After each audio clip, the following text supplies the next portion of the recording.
When her son's fever spiked to 104 degrees, Nurse Chloe Hughes faced an impossible choice.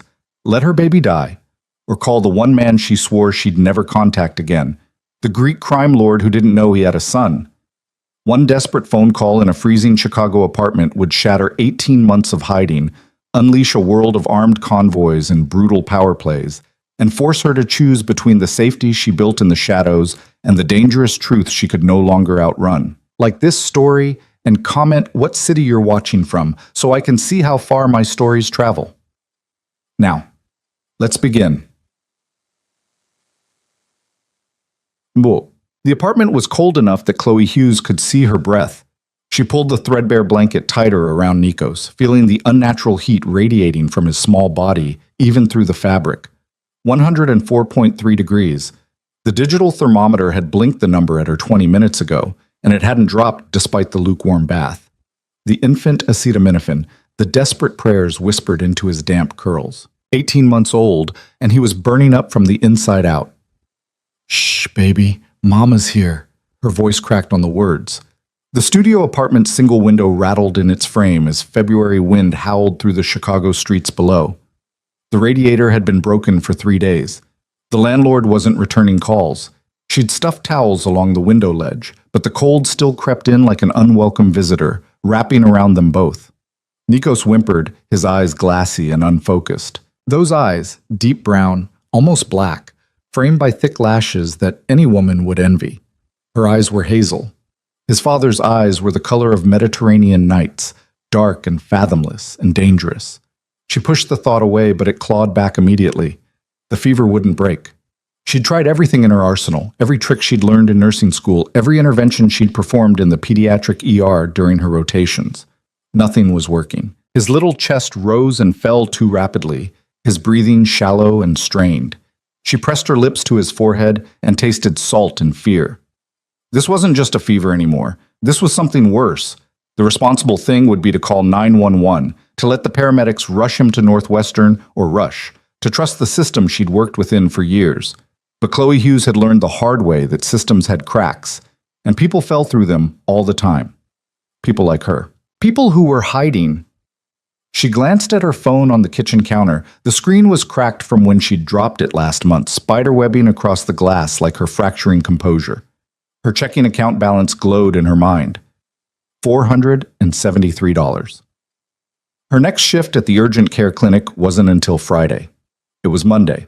The ER bill alone would bankrupt her, and the payment plans would follow her for years, anchoring her to this city, this life, this carefully constructed anonymity. But none of that mattered if Nikos died in her arms.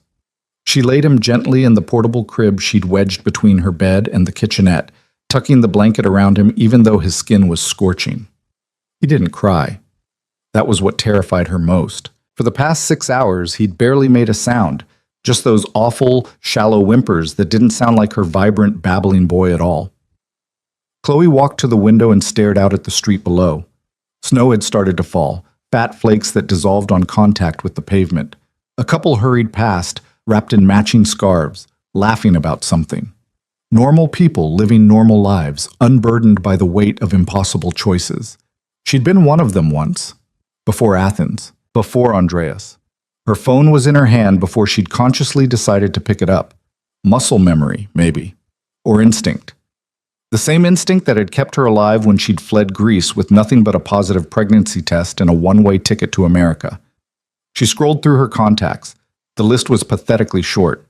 Vanessa from work. Her landlord. The clinic's main line. Poison control, saved after a scare when Nikos had grabbed a cleaning bottle. And then, at the very bottom, the number she'd told herself 1,000 times to delete. A C. Not his full name, never his full name, even in the privacy of her own phone. As if 2 initials could somehow contain the enormity of Andreas Constantine, as if reducing him to letters could make him less real, less omnipresent, less the gravitational force that had pulled her into his orbit and nearly destroyed her in the process. She'd saved the number 18 months ago, right before she'd boarded the plane at Athens International Airport. Just in case, she'd told herself. Emergencies only.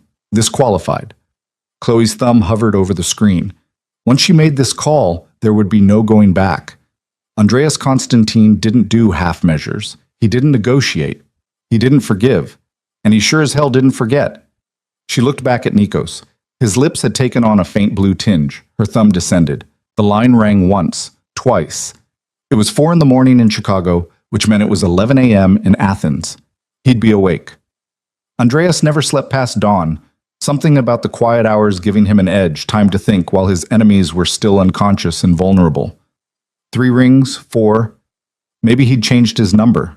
Maybe this line was dead, disconnected, a ghost of the life she'd left behind. Maybe... Chloe. His voice hit her like a physical blow. Deep, accented, absolutely certain. Not a question, not a greeting, just her name, spoken like a fact, like he'd been expecting this call for 18 months and had simply been waiting for her to catch up to the inevitable. Her breath caught. Andreas? Silence stretched between them, an ocean of unspoken words. She heard background noise on his end, male voices speaking rapid Greek, the rustle of papers, the distant sound of traffic. He was working. Of course he was working. Andreas Constantine was always working, always maneuvering, always 3 steps ahead of everyone else. I told myself I would not be surprised when you finally called.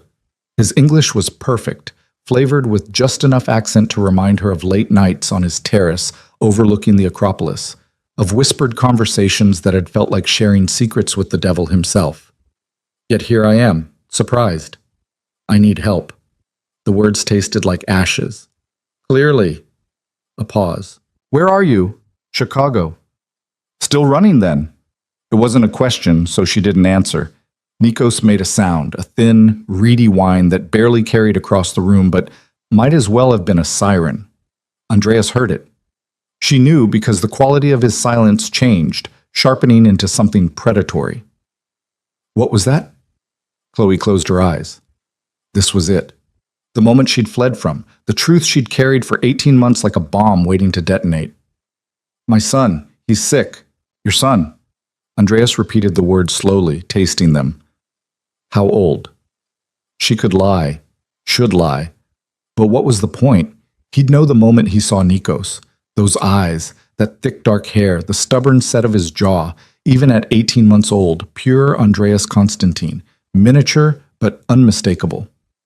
18 months.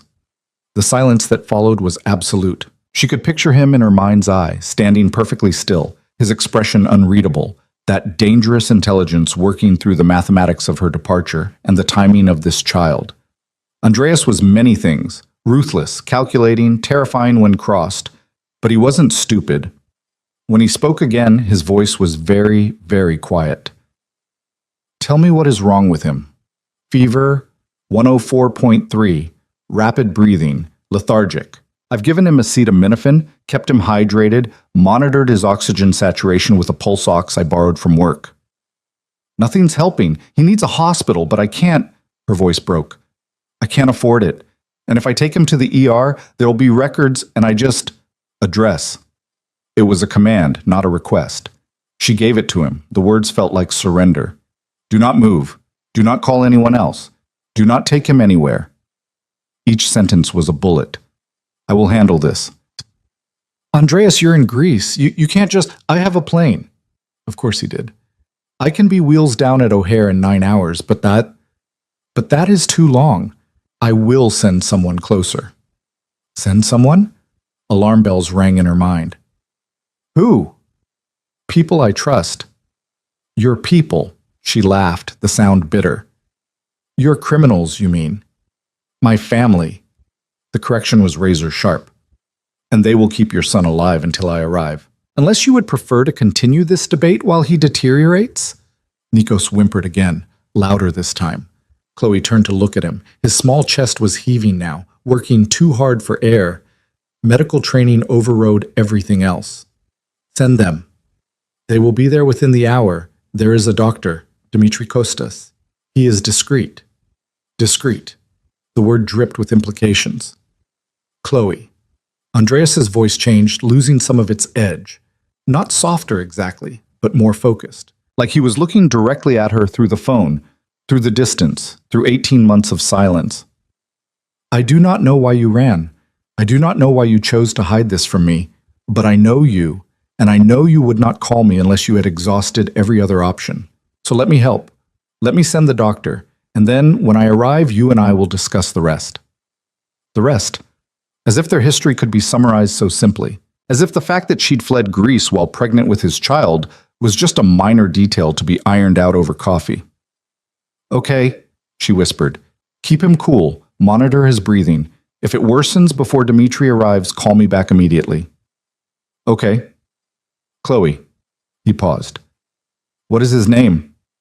She shouldn't tell him. It would make this real, would transform the abstract concept of her son into a living, breathing person with Andreas Constantine's blood in his veins. But she was so tired, and Nikos was so sick, and the lies had become too heavy to carry. Nikos. The silence stretched so long she thought the connection had dropped. Then, Nikolaos? Yes. It was the Greek form, the traditional version. She'd chosen it deliberately, a quiet acknowledgement of the heritage she could hide from the world but not from herself. I will see you soon, Chloe. Both of you.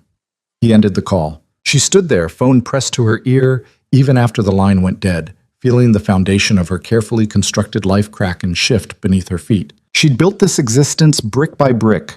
The nursing degree finished online while pregnant, the studio apartment in a neighborhood where people minded their own business, the job at an urgent care clinic that paid cash under the table for weekend shifts, the anonymity of being just another struggling single mother in a city of millions.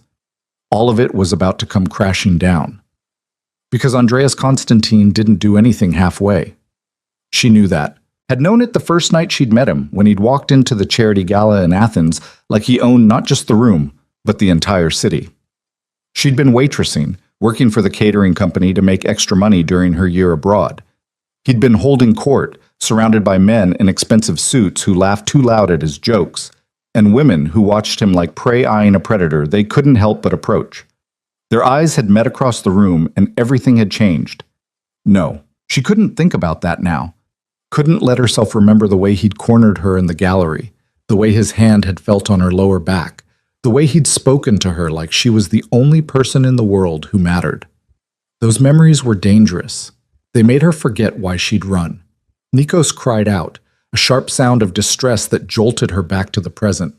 Chloe moved to the crib, lifting him carefully. He was so hot, too hot. She carried him to the bathroom, turned on the sink, let the water run cool. She dampened a washcloth and pressed it gently to his forehead, his cheeks, the back of his neck. It's okay, baby. Help is coming. Mama's got you. You're going to be okay. She repeated it like a mantra, like speaking the words could make them true. 53 minutes later, someone knocked on her door. Chloe had been watching the street from her window, so she'd seen them arrive. 3 black SUVs with tinted windows, parking in formation like a military convoy. Men had emerged, dressed in dark suits despite the cold, moving with the kind of coordination that spoke of training. Security. Andreas's people. She'd watched one of them, older, carrying a leather bag, approach her building while the others took positions around the perimeter. Watching.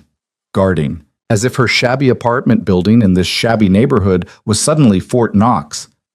The knock came again, firm but not aggressive. Chloe adjusted her grip on Nikos and opened the door. The man on her threshold was in his 60s, gray-haired and compact, with the calm demeanor of someone who'd seen everything and been surprised by none of it. His eyes, sharp and assessing, swept over her and then immediately dropped to Nikos. Ms. Hughes, I am Dr. Dimitri Kostas. Mr. Constantine sent me. His accent was thicker than Andreas's, his English more formal. Chloe stepped back to let him enter. He moved past her into the apartment, and she caught the scent of expensive cologne and antiseptic. May I? He gestured toward Nikos. She should ask for credentials, should demand proof that this man was actually a doctor and not just another criminal in Andreas's vast network. But Nikos was burning up in her arms, and the doctor was already opening his bag, pulling out instruments with the efficiency of long practice. Put him down on the bed, please. Chloe complied. Dr. Kostas washed his hands in her kitchen sink, dried them on a paper towel, and then approached Nikos with the gentle competence of someone who'd been treating children for decades. He checked the boy's temperature, 104, one now, marginally better. Listened to his chest, examined his throat, his ears, palpated his abdomen. Nikos whimpered but didn't fight. He was too exhausted. How long has the fever been this high? Dr. Kostas asked, pulling out a stethoscope. About 7 hours. It started yesterday afternoon but spiked tonight. Any vomiting? Diarrhea? No. Rash? No. Recent illness? Exposure to anyone sick? There was a stomach bug going through the daycare last week, but he didn't catch it. Or I thought he didn't. Dr. Kostas nodded, continuing his examination. He was thorough, checking reflexes, responsiveness, fontanelle tension. Finally, he straightened. It is viral. Influenza most likely, though without a proper test I cannot be certain. The fever is high but not yet dangerous. His lungs are clear, no pneumonia, but he is dehydrated and needs monitoring. Relief flooded through her so intensely that her knees went weak. So he'll be okay. With proper care, yes. I will start an IV for fluids and give him something to bring the fever down more effectively. He glanced around the apartment, taking in the broken radiator, the drafty window, the general state of barely controlled poverty. His expression didn't change, but Chloe felt the judgment anyway. She lifted her chin. I'm a nurse. I can monitor him. I do not doubt your competence, Ms. Hughes, but Mr. Constantine has instructed me to remain until he arrives. Of course he had. Andreas never left anything to chance. Dr. Kostas set up a pediatric IV line with practiced ease, hanging the fluid bag from a coat hook she'd mounted on the wall. Nikos barely stirred as the needle went in. He was too exhausted to fight. Within minutes, clear fluid was dripping into his tiny vein, and the doctor had administered medication that would work faster than anything she could have given orally. There. He should begin to improve within the hour. Thank you. The words felt inadequate, but they were all she had. Dr. Kostas packed up his bag, leaving behind supplies, more IV fluids, medications, sterile equipment. I will be outside if you need me, but I believe the worst has passed. He left as quietly as he'd arrived. Through the window, Chloe watched him rejoin the men by the SUVs. They didn't leave, just stood there, sentries in expensive suits, making her rundown block look like the set of a crime movie. Her neighbors would notice. Of course they'd notice. Mrs. Chen across the hall, who ran a cash-only alterations business out of her apartment. The college students upstairs who threw parties every weekend. The guy on the first floor who dealt weed and minded his own business. They'd all see the SUVs, the guards, the obvious display of money and power. Her anonymity was already evaporating. Chloe sat beside Nikos, stroking his damp hair. His breathing had already begun to slow, evening out into something more normal. The medication was working. He was going to be okay. But she wasn't. Because Andreas was coming. She tried to imagine the conversation they'd have. Tried to prepare herself for the rage that would follow the revelation that he had a son he'd known nothing about. Andreas Constantine didn't tolerate deception. Didn't forgive betrayal. She'd seen what happened to people who crossed him.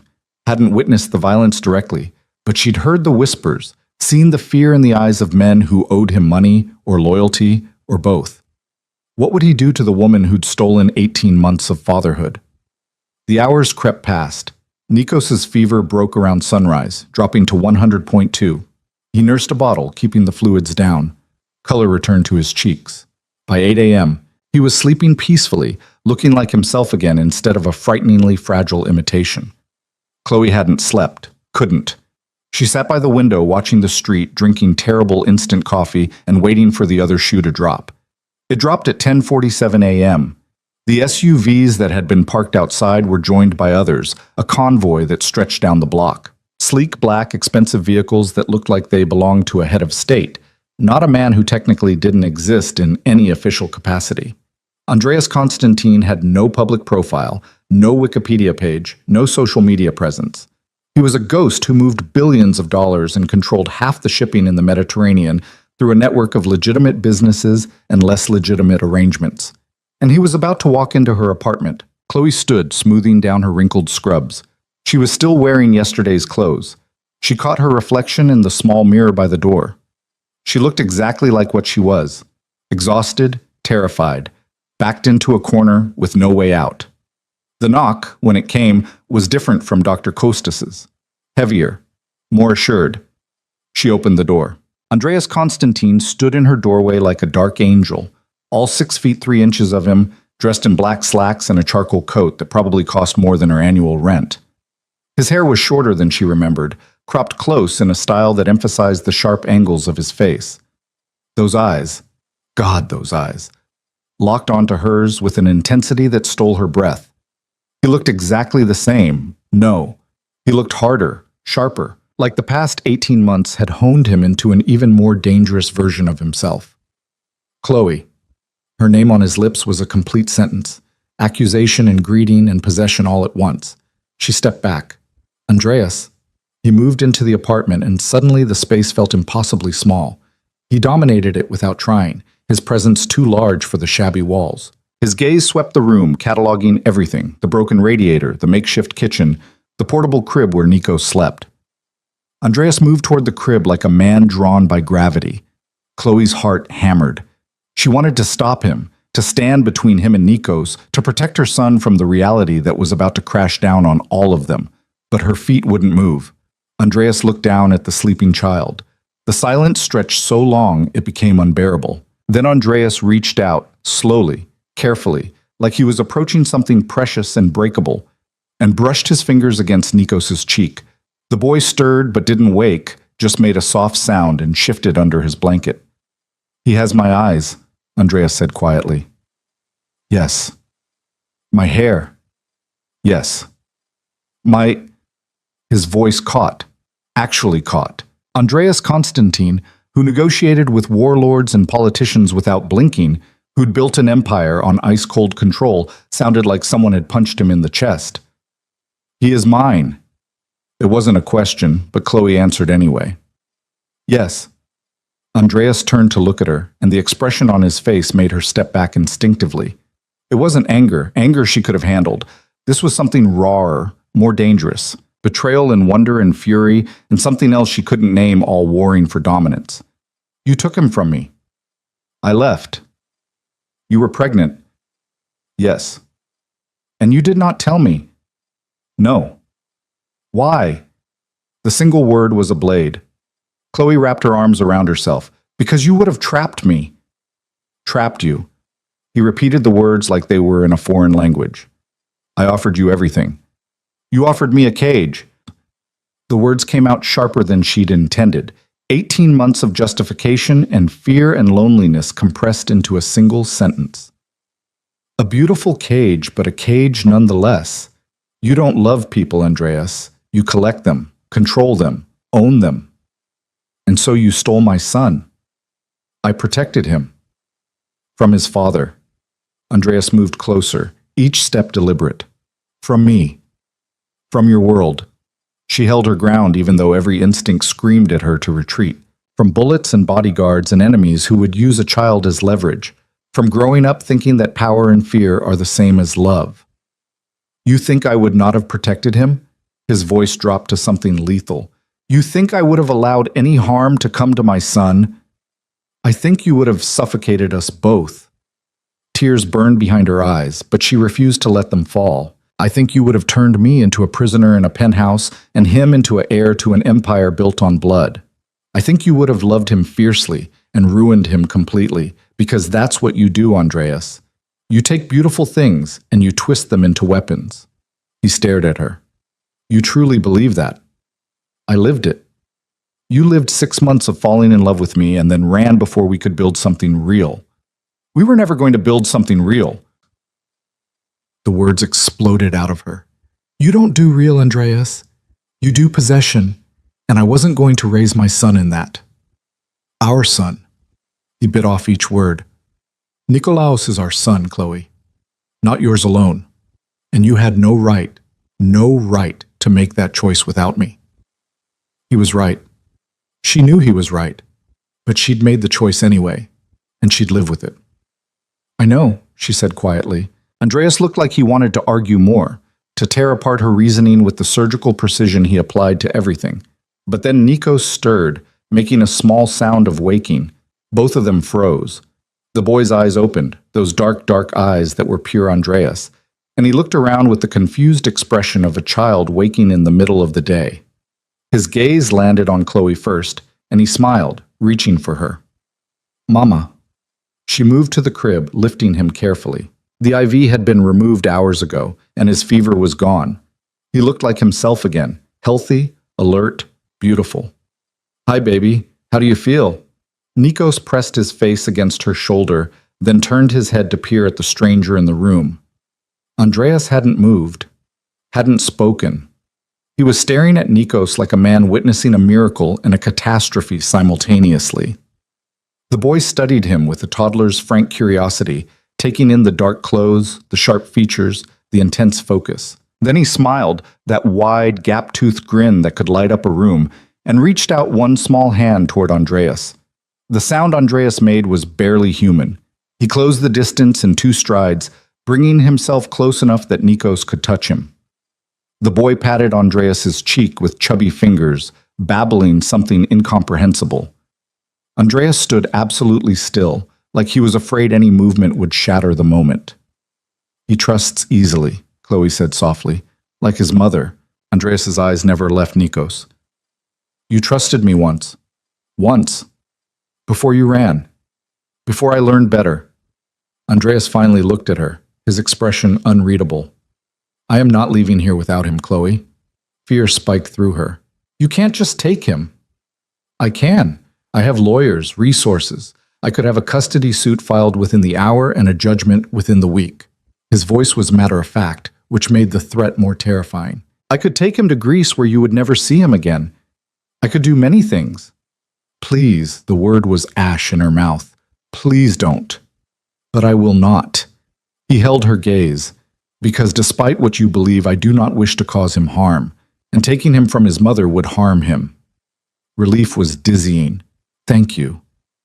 I am not finished. Andreas reached out, touching Nikos's hand where it still rested against his face. The boy grabbed his finger, holding on with surprising strength. You will come with me, both of you, to my home here in Chicago. You have a home in Chicago? I have homes in many cities. We will stay there while Nikolaos recovers and while you and I determine how we proceed. I can't just move in with you. You can. You will. He said it like a fact. Consider it protective custody. I don't need protection. No. Andreas gestured toward the window, where his guard still stood sentinel. Do you know why I brought so many men, Chloe? Why I secured this building before I entered? Because my enemies are many, and they are always watching. And now they will know, if they do not already, that Andreas Constantine arrived in Chicago with an army. They will wonder why. They will investigate. And eventually they will discover you. They will discover him. He looked at Nikos. And they will use that information. Cold dread settled in her stomach. I've been hidden for 18 months. You have been lucky for 18 months. Luck ends. His tone gentled slightly. I can protect you. I can protect him. But only if you let me. It was the same argument he'd made in Athens, dressed up in different words, the same gilded cage, just with a prettier lock. But this time she had Nikos to think about. This time it wasn't just her freedom on the line. How long? She asked. Until he is well. Until we have reached an understanding about custody and co-parenting. He paused. Until I know you will not run again. I'm not going to sign away my rights. I am not asking you to, but we will formalize this, Chloe. We will create an arrangement that protects all of us. Legal, binding, fair. Fair. She almost laughed. Nothing about Andreas Constantine was fair, but Nikos was grinning at him, still holding his finger, completely oblivious to the tension crackling between his parents. And the apartment was cold, and her bank account was nearly empty, and the medical bills from Dr. Costas would come eventually, and she was so tired of running. 1 week, she said. I'll stay 1 week, and then we figure out what happens next. 1 week, Andreas agreed. To start. He made a call in Greek, rapid and commanding. Within minutes, his men were entering the apartment, packing her belongings with professional efficiency. She watched them box up her life. Nikos's toys, her clothes, the nursing textbooks she'd kept from school. It took less than an hour to dismantle the sanctuary she'd built. Andreas stood by the window, watching the street, one hand resting on the small of her back like he had every right to touch her. Proprietary, possessive, everything she'd fled from. But when Nikos reached for him again, Andreas took the boy without hesitation, holding him with a natural ease that shouldn't have been possible. Nikos settled against his chest like he belonged there, grabbing a fistful of the expensive coat. "He knows," Andreas said quietly. "Knows what?" "That I am his father. Children sense these things." Chloe wanted to argue, but she couldn't, because Nikos did seem comfortable with Andreas in a way he rarely was with strangers. The boy was cautious around new people, clingy with her, slow to warm up. But he'd reach for Andreas immediately, smiled at him, trusted him. Maybe children did sense these things, or maybe genetics ran deeper than she'd wanted to admit. The convoy of SUVs was waiting outside when they descended. Neighbors had gathered, Mrs. Chen peering through her doorway, the college kids filming on their phones, the entire block watching as Andreas Constantine escorted her and Nikos into the middle vehicle. Her old life, exposed in a single morning. The interior of the SUV was luxury she'd forgotten existed. Leather seats, climate control, privacy glass. Andreas sat across from her, Nikos on his lap, looking perfectly at ease, like he'd been holding his son for 18 months instead of 18 minutes. "Where are we going?" she asked. "Somewhere safe." That was all he'd give her. Chloe looked out the window as they pulled away from the curb, watching her apartment building recede. She'd lived there for 14 months, had thought she'd stay for years, building a quiet life away from Andreas's world. One phone call had destroyed it all. But Nikos was healthy. That was what mattered. Her son was healthy, and she'd do whatever it took to keep him that way, even if it meant walking back into the arms of the man she'd spent 18 months running from. Andreas caught her looking at him. "You did the right thing," he said, "calling me." "Did I?" "He is alive. That makes it right." She wanted to argue, wanted to point out all the ways this was wrong, dangerous, impossible. But Nikos had fallen asleep against Andreas's chest, one small hand fisted in the expensive fabric, completely at peace. And Chloe realized with sinking certainty that everything had just changed. Not gradually, not over time, but in a single night. The careful boundaries she'd built, the distance she'd maintained, the separate life she'd carved out, all of it was gone. Andreas Constantine had found his son, and he was never, ever going to let either of them go. The house wasn't what Chloe had expected. She'd braced herself for something ostentatious. Marble columns, gold fixtures, the kind of aggressive wealth that screamed rather than whispered. Instead, Andreas's Chicago residence was a restored graystone in Lincoln Park, elegant and understated, the kind of property that blended seamlessly into a neighborhood of old money and quiet power. Iron gates opened automatically as their convoy approached, and the SUVs pulled into a private courtyard shielded from the street by mature trees and high brick walls. Andreas carried Nikos out of the vehicle, the boy still sleeping against his shoulder with that complete trust only children possessed.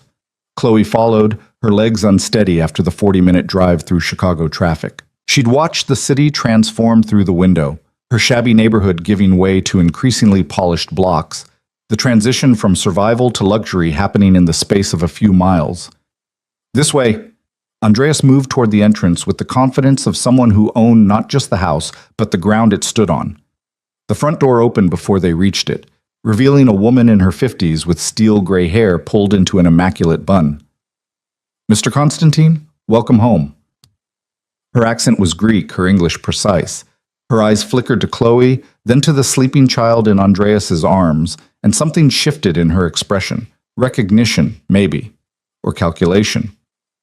"Maria, this is Chloe Hughes and my son, Nikolaos."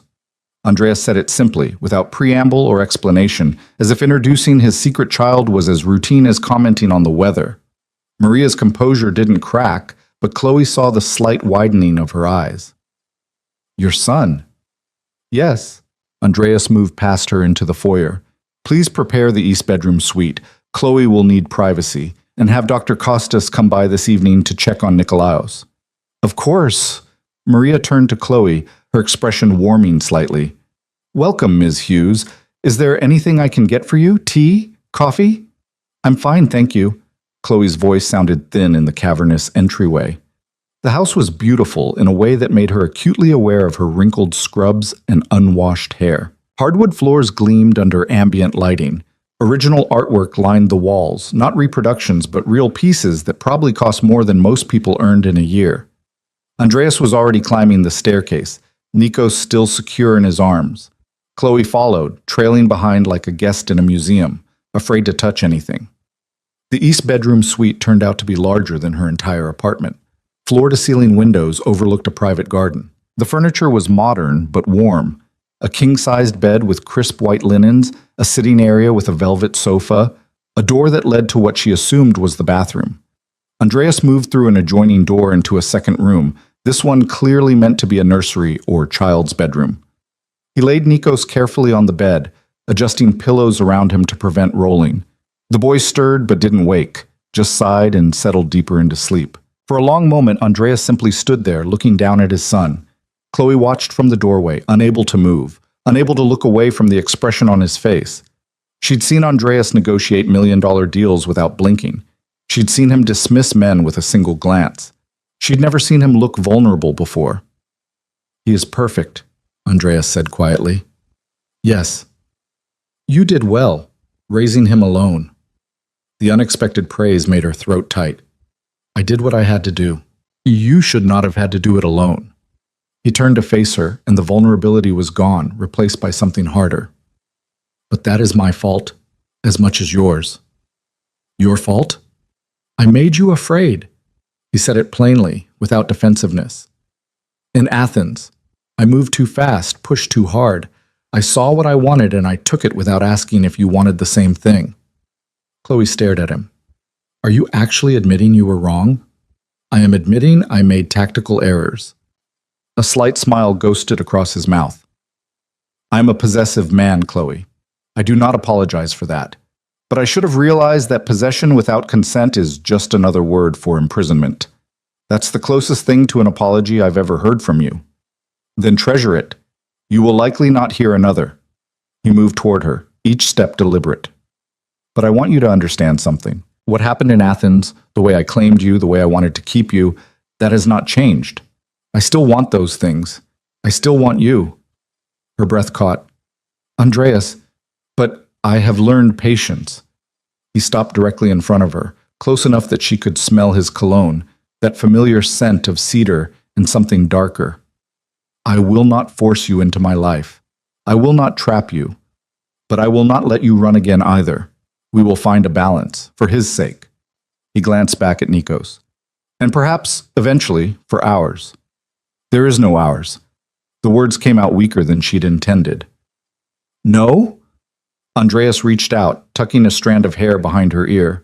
The touch was gentle, almost tender, and it sent electricity racing down her spine. "Then why did you keep my number all these months? Why did you name him Nikolaos? Why did you call me when you had nowhere else to turn?" "Because you were the only person with the resources to help." Liar. His thumb brushed her cheekbone. "You called me because some part of you has always known that you belong to me. Just as I belong to you, just as our son binds us together in ways that cannot be undone." Belonging isn't love, Andreas. "No, but it is a start." He dropped his hand, stepping back. "Get some rest. Shower. Maria will bring you clothes. I will watch Nikolaos. I can watch my own son, our son, and I have 18 months to make up for." His tone brooked no argument. "Let me begin now." Chloe wanted to fight, wanted to establish boundaries, to prove she wasn't going to be swept into his orbit again. But exhaustion was pulling at her bones, and the thought of a hot shower in what was undoubtedly a spectacular bathroom was too tempting to resist. "Fine. 1 hour. Take 2. Andreas returned to the child's room, settling into a chair beside the bed where Nikos slept. He looked utterly natural there, like he'd been keeping vigil over sleeping children his entire life instead of running a criminal empire. Chloe retreated into the bathroom and nearly wept at what she found. Marble everywhere, a rainfall shower that could fit 4 people, heated floors, fluffy towels stacked on warming racks. Luxury she'd forgotten existed during her months of scraping by. She stripped off her scrubs and stood under water hot enough to scald, letting 18 months of tension drain away. She'd been so careful, so cautious, building a life 1 minimum wage paycheck at a time, always looking over her shoulder, always ready to run if Andreas's people got too close. And then Nikos had gotten sick, and all her careful planning had crumbled in the face of maternal terror. When she finally emerged, wrapped in a robe that was softer than anything she'd worn in a year, she found clothes laid out on the bed. Designer labels, perfectly sized, in styles she would have chosen for herself. Either Maria was exceptionally good at her job, or Andreas had remembered exactly what Chloe liked to wear. She suspected it was the latter. She dressed in black leggings and a cashmere sweater that felt like a cloud against her skin, then padded barefoot back to the child's room. Andreas was exactly where she'd left him, but now he was reading from his phone in Greek, his voice a low murmur. Nikos had turned toward the sound, still sleeping but clearly comforted by it. Greek lullabies? She asked from the doorway. Business reports. Andreas didn't look up. But he seems to find them soothing. Despite everything, Chloe smiled. He's used to me reading nursing journals out loud while he plays. I think he just likes voices. He will learn Greek properly. He'll learn whatever he wants to learn. He is a Constantine. He will know his heritage.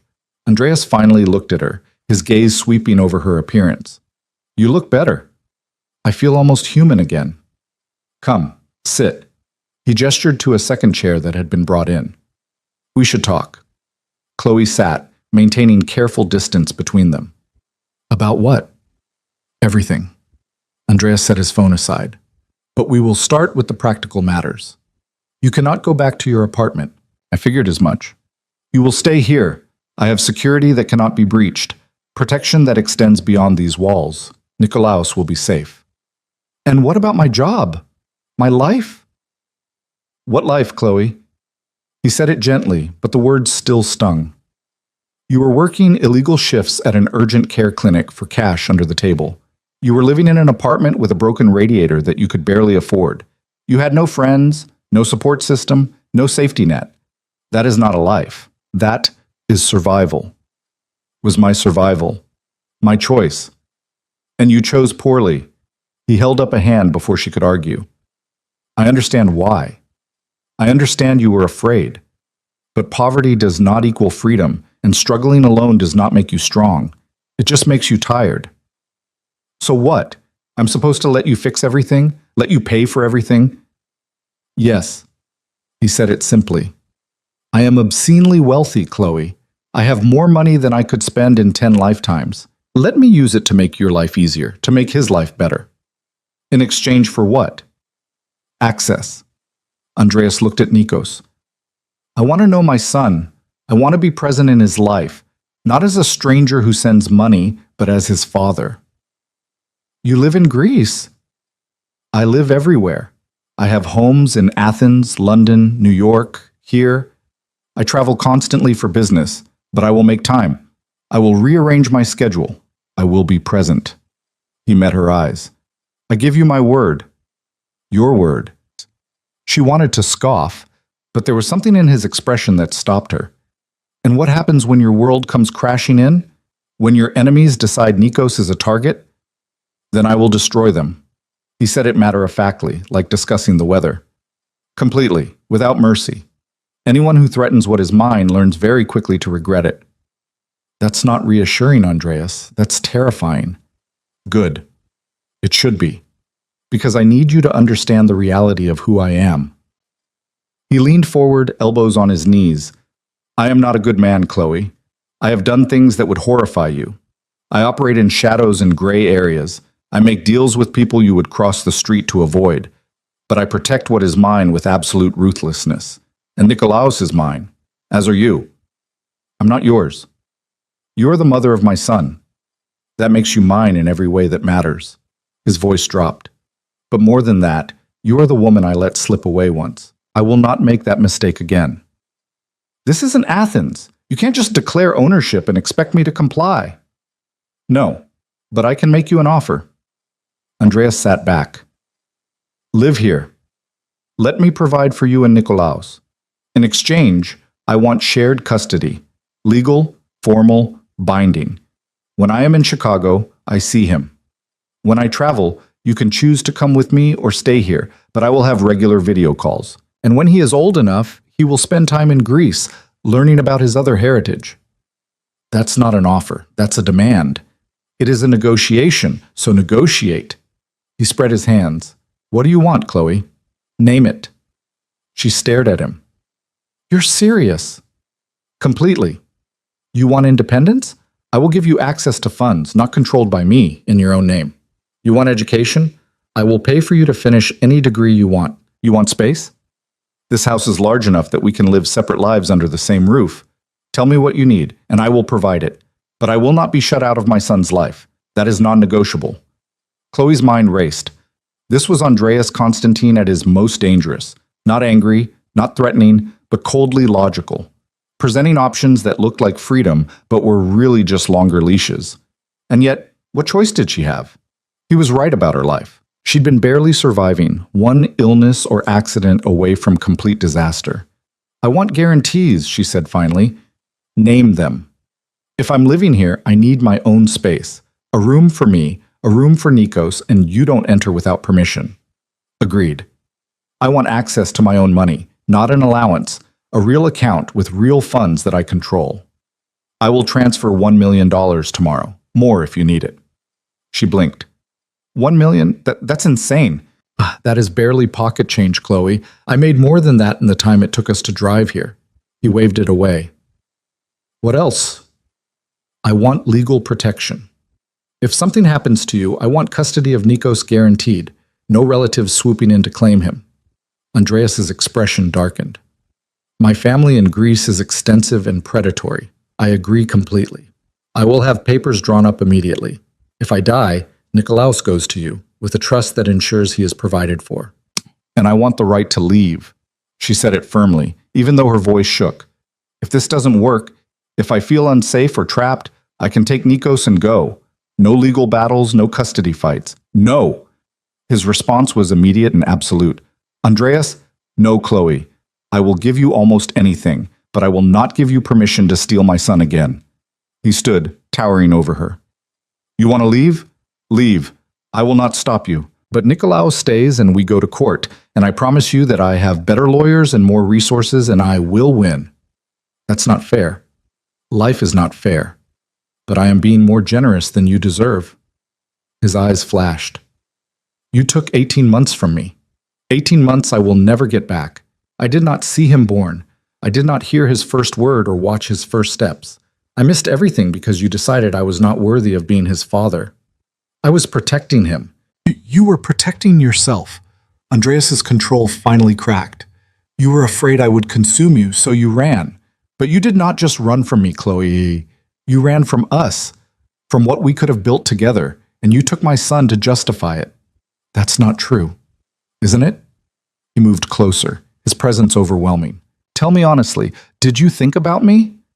In the past 18 months, did you think about what I might feel? Did you consider that perhaps I deserved to know I had created a child? Or was it easier to paint me as a monster so you could sleep at night? Tears burned in her eyes. You scared me. I know. His voice gentled. And that is my burden to carry, but you cannot keep punishing me for sins I might have committed. Give me a chance, Chloe. Let me prove I can be the father Nikolaos deserves. A sound from the bed interrupted them. Nikos was stirring, making small waking up noises. Andreas moved immediately, reaching the bedside before Chloe could stand. He lifted the boy gently, cradling him with surprising competence. Nikos blinked sleepy eyes, looked at Andreas, and smiled. Up. You are up, little one. Andreas's entire demeanor transformed, all the harsh edges smoothing into something tender. How do you feel? Good. Nikos's vocabulary was limited but enthusiastic. He patted Andreas's face again, that same curious exploration from earlier. Mama? I am here, baby. Chloe moved to join them, and Nikos reached for her, wanting both of them. They stood there, awkwardly close, each holding one of the boy's hands. This was her life now. This strange, impossible triangle. I will agree to your terms, she said quietly, except the part about leaving. We need to negotiate that. We will table it. Andreas watched Nikos, not her. For now, we focus on him, on making sure he is healthy and happy. The rest can wait. It was an agreement, but it was a reprieve. Chloe would take it. Maria appeared in the doorway, her timing impeccable. Dinner's ready, Mr. Constantine. I have prepared something light for the little one as well. Thank you, Maria. Andreas shifted Nikos to his hip with the ease of someone who'd been holding children his entire life. Come, Chloe. You must be hungry. She was. Starving, actually.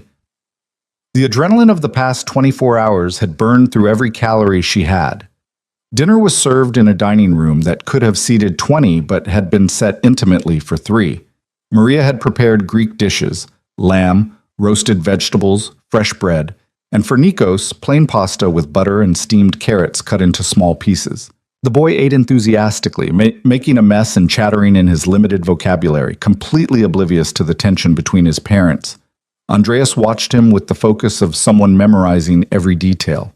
He asked questions: what foods Nikos liked, what his schedule was, whether he had any allergies. Chloe answered, providing information like a physician giving a medical history, clinical, safe. But when Nikos reached for Andreas's water glass, and Andreas automatically moved it out of range, then offered his own glass with water at the right temperature, she saw the instinct there. Protective, paternal, real. Maybe he could be a good father. Maybe. After dinner, Nikos wanted to play. Andreas took him to a room on the second floor that had clearly been converted into a temporary playroom in the hours they'd been there. New toys still in packaging, books, soft mats on the floor. It was excessive and thoughtful in equal measure. Chloe sat on the floor, watching Andreas attempt to build a block tower while Nikos knocked it down, giggling maniacally. The scene was so domestic it hurt. This could have been their life all along if she hadn't run. If she'd trusted him, if he'd been different, if. He has your laugh, Andreas said, glancing at her. He has your stubbornness. Then he is doomed to be impossibly difficult. But Andreas was smiling, and it transformed his face into something younger, less burdened. They played until Nikos started rubbing his eyes, the universal signal for exhaustion. Chloe started to reach for him, but Andreas was already lifting the boy. Bath time? He asked. He had one this morning, but a quick one wouldn't hurt. Andreas carried Nikos to the bathroom attached to the child's room. Someone, Maria probably, had stocked it with everything a toddler could need: baby soap, soft towels, bath toys. Andreas ran the water, testing the temperature with his wrist before setting Nikos in. You know what you are doing, Chloe observed from the doorway. I have a niece, my sister's daughter. I was present for her childhood. He soaped Nikos's hair gently, supporting the boy's head. Before you ask, my sister lives in Athens. She is one of the few family members I trust. Will you tell her about Nikos? I already did, while you were showering. He rinsed the soap away. She is furious with you for hiding him, and furious with me for apparently being such a terror that you felt you had to run. She has invited herself to visit next week. Andreas, you will like Elena. She is the only person in the world not afraid of me. He lifted Nikos from the bath, wrapping him in a towel. And she will likely become your fiercest ally. She has been lecturing me about my relationship failures for years. Chloe helped dress Nikos in pajamas, soft cotton printed with cartoon animals. The boy was already half asleep, worn out from fever and excitement, and too much stimulation. Story? Nikos mumbled. Of course. Andreas carried him to the bed, settling them both against the headboard. He looked at Chloe. Will you read to him?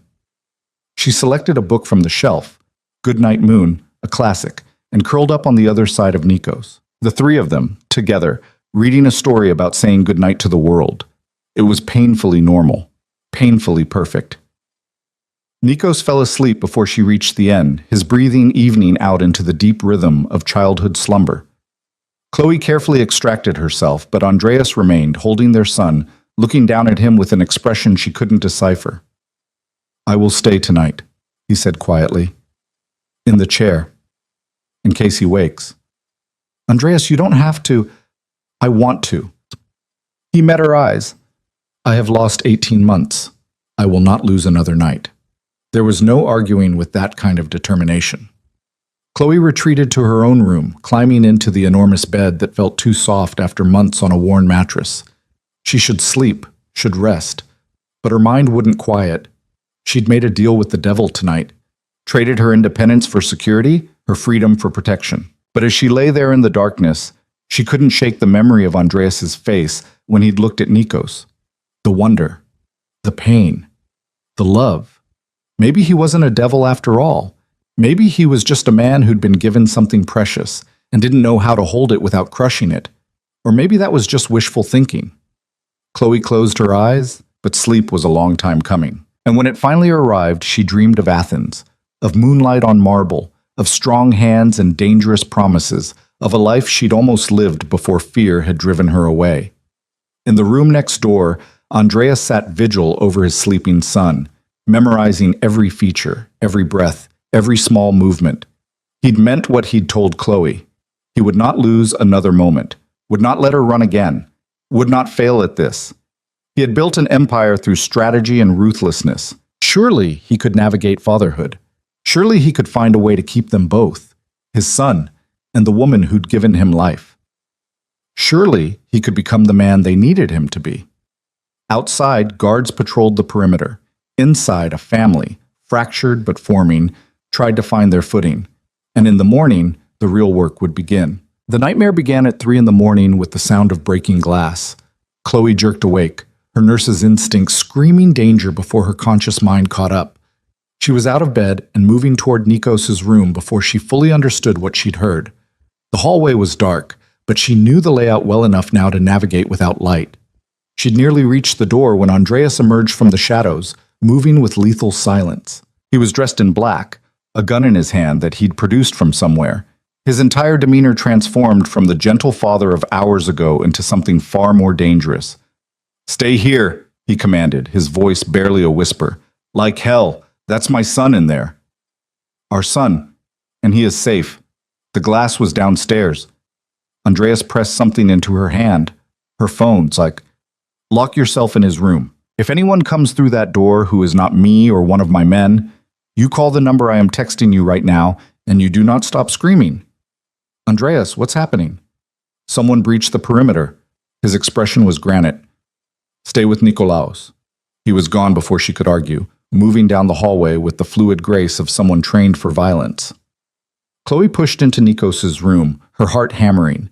The boy was still asleep, oblivious to the danger. She locked the door, dragged a heavy chair in front of it, and positioned herself between the entrance and the crib. Her phone buzzed. The number Andreas had sent was marked emergency with a Greek flag emoji. She kept it ready, her thumb hovering over the call button. Downstairs, she heard voices, sharp, male, speaking rapid Greek. Then a sound like furniture overturning. A shout. The unmistakable crack of gunfire. Nikos stirred, whimpering. Chloe moved to him immediately, lifting him from the crib and retreating to the walk-in closet. She pulled the door nearly closed, leaving just enough gap to see the bedroom entrance, and held her son close. "Shh, baby, Mama's got you. Everything's okay." The lies tasted bitter, but Nikos settled against her, his fever-warm body trusting and pliant. More shots, closer now.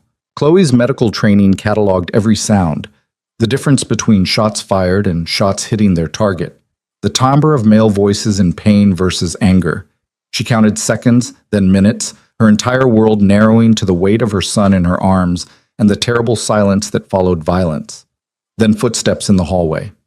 Heavy, purposeful, multiple people. Chloe's thumb pressed down on the emergency number, ready to call, when Andreas's voice cut through the door. "Chloe, it is me. Unlock the door." She didn't move. Couldn't. Because what if it wasn't him? What if someone had forced him to say those words? "Chloe," his voice gentled. "I know you are frightened, but I need you to trust me. Nikolaos needs to see that I am unharmed, or he will be afraid." That decided it. She emerged from the closet, Nikos clutched against her chest, and approached the door. "Are you alone?" "No, I have 4 of my men with me, but they will not enter if you do not wish it." She moved the chair, unlocked the door, opened it a crack. Andreas stood there, exactly as he'd promised, flanked by 4 men in tactical gear. There was blood on his knuckles, not his own, she thought, and his expression was carved from ice. "Are you hurt?" she asked. "No." He looked past her to Nikos, who was now awake and staring with wide eyes. "Is he?" "He's fine. Scared, but fine." She opened the door wider. "What happened?" Later, first we move. Andreas gestured to his men. They will escort you to the safe room. I'm not going anywhere until you tell me what's happening. Chloe planted her feet. Someone just shot up your house with our son inside. I deserve to know why. Andreas studied her for a long moment, then dismissed his men with a curt gesture in Greek. They withdrew, leaving the three of them alone in the hallway. He ran a hand through his hair, the first sign of agitation she'd seen. His name is Kostas Papadakis. He runs operations out of New York and has been trying to expand into Chicago for years. I've been blocking him. Andreas's jaw tightened. He found out about you. About Nikolaos. This was a message. Ice flooded Chloe's veins. A message. A warning. He is telling me that he can reach my family, that he knows my weakness now.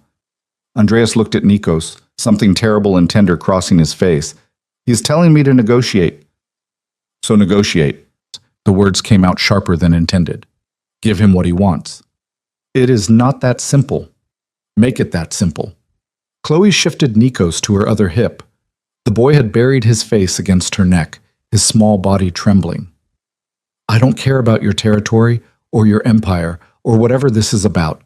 I care about keeping him safe.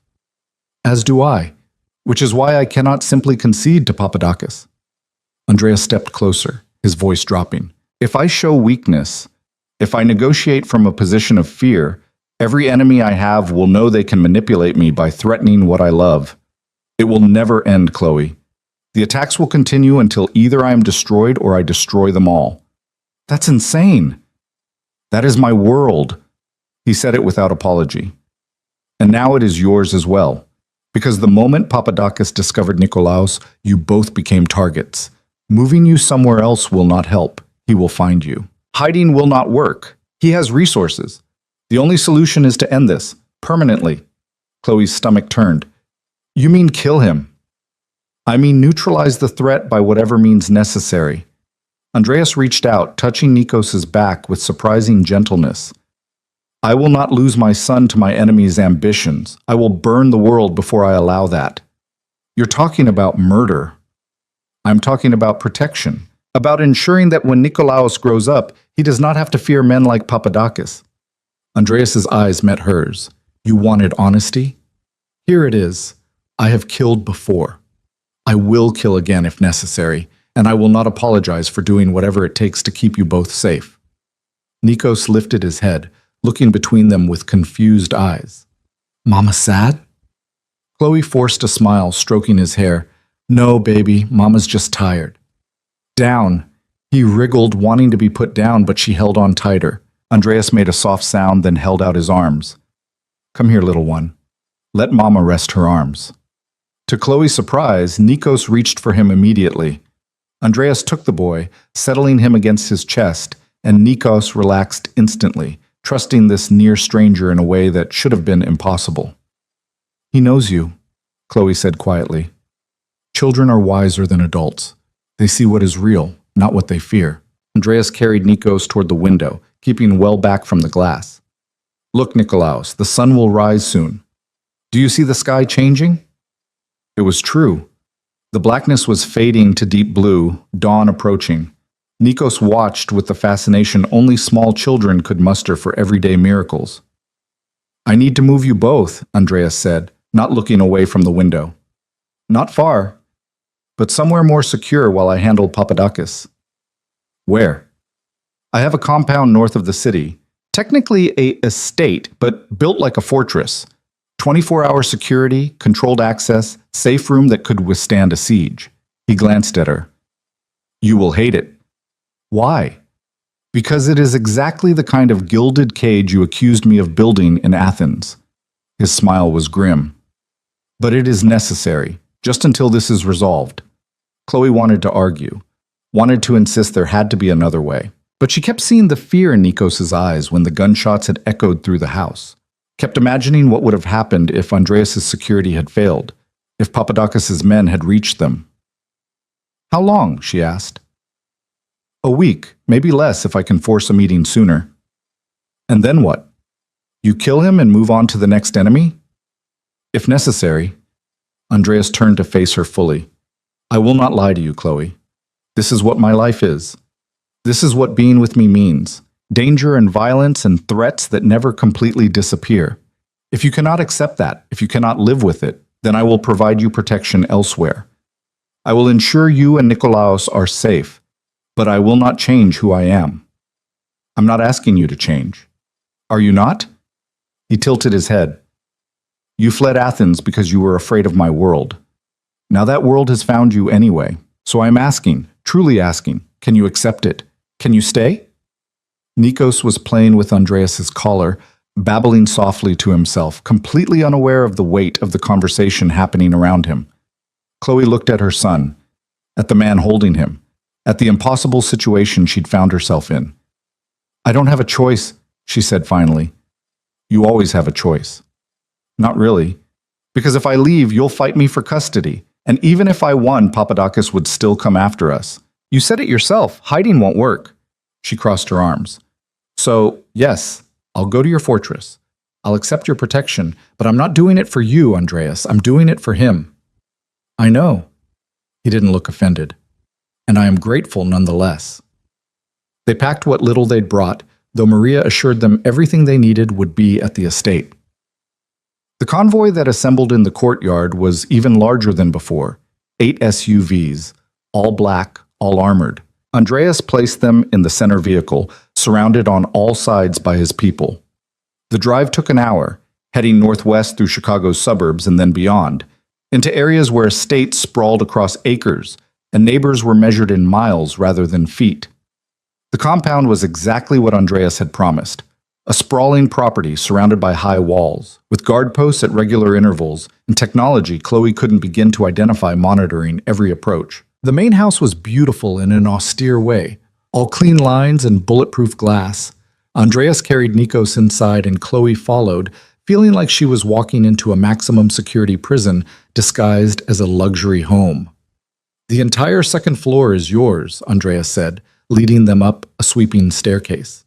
5 bedrooms, private sitting room, library, and a kitchen if you prefer to prepare your own meals. Maria will have staff available, but they will not intrude unless you request them. He showed her to a suite that made the Lincoln Park house look modest. Nikos immediately headed for a toy chest that had been stocked with age-appropriate options, diving in with enthusiasm. I have to leave soon, Andreas said quietly. Meeting with Papadakis has been arranged for tonight. Chloe's head snapped up. Tonight? That's too fast. Speed is necessary. The longer this drags out, the more opportunities he has to strike. Andreas moved closer, his presence overwhelming in the large space. I will end this, Chloe. I promise you. What if you can't?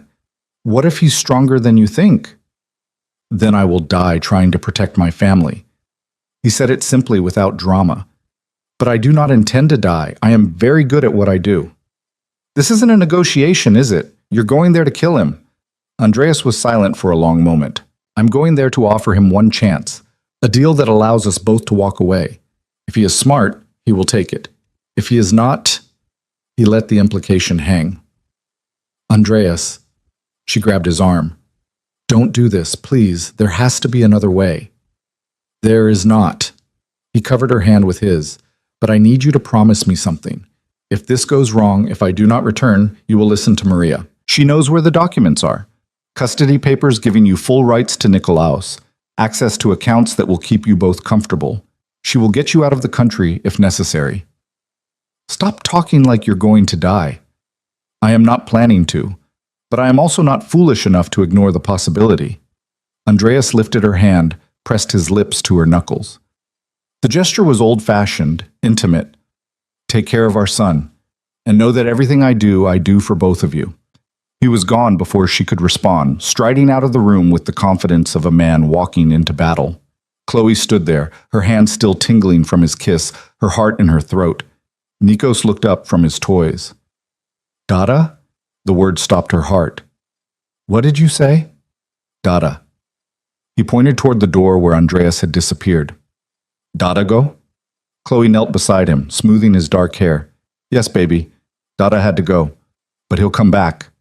She hoped, prayed, even though she'd sworn off prayers long ago. The day passed with agonizing slowness. Maria brought meals that Chloe barely touched. Nikos played, napped, asked for dada every hour. She distracted him with books and toys and cartoons on the massive television, but nothing could distract her from the knowledge that somewhere in Chicago, Andreas was facing down an enemy who'd already proven willing to attack a home with a child inside. Evening fell. 8 o'clock came and went. 9, 10. Chloe put Nikos to bed, singing him lullabies until he finally drifted off. Then she returned to the sitting room, unable to settle, unable to think about anything except the 1,000 ways this could go wrong.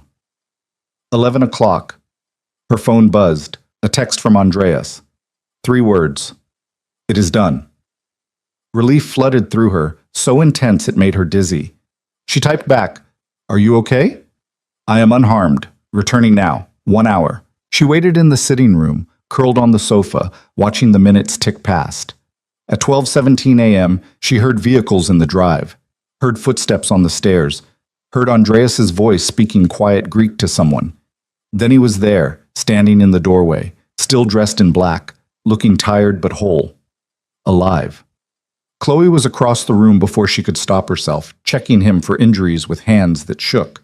"You said you weren't hurt." "I am not." He caught her hands, holding them still. "Breathe, Chloe." "Did you kill him?" "No." Andreas guided her back to the sofa, sitting beside her. "I offered him a deal. 20% of my Chicago shipping operations in exchange for a guarantee that my family is untouchable. He accepted." She stared at him. "That's it?" He just agreed. After I showed him the alternative. Andreas's smile was cold. I had detailed information on his operations, names, locations, financial records. I explained that if he refused my offer, I would destroy everything he had built and ensure he spent the rest of his life in a federal prison. He is greedy, but not stupid. So it's over. The immediate threat is over, but there will be others. He looked at her seriously. "This is what I meant, Chloe. This is the reality. I can mitigate dangers, eliminate specific threats, but I cannot make the danger disappear entirely. Not while I remain in this business."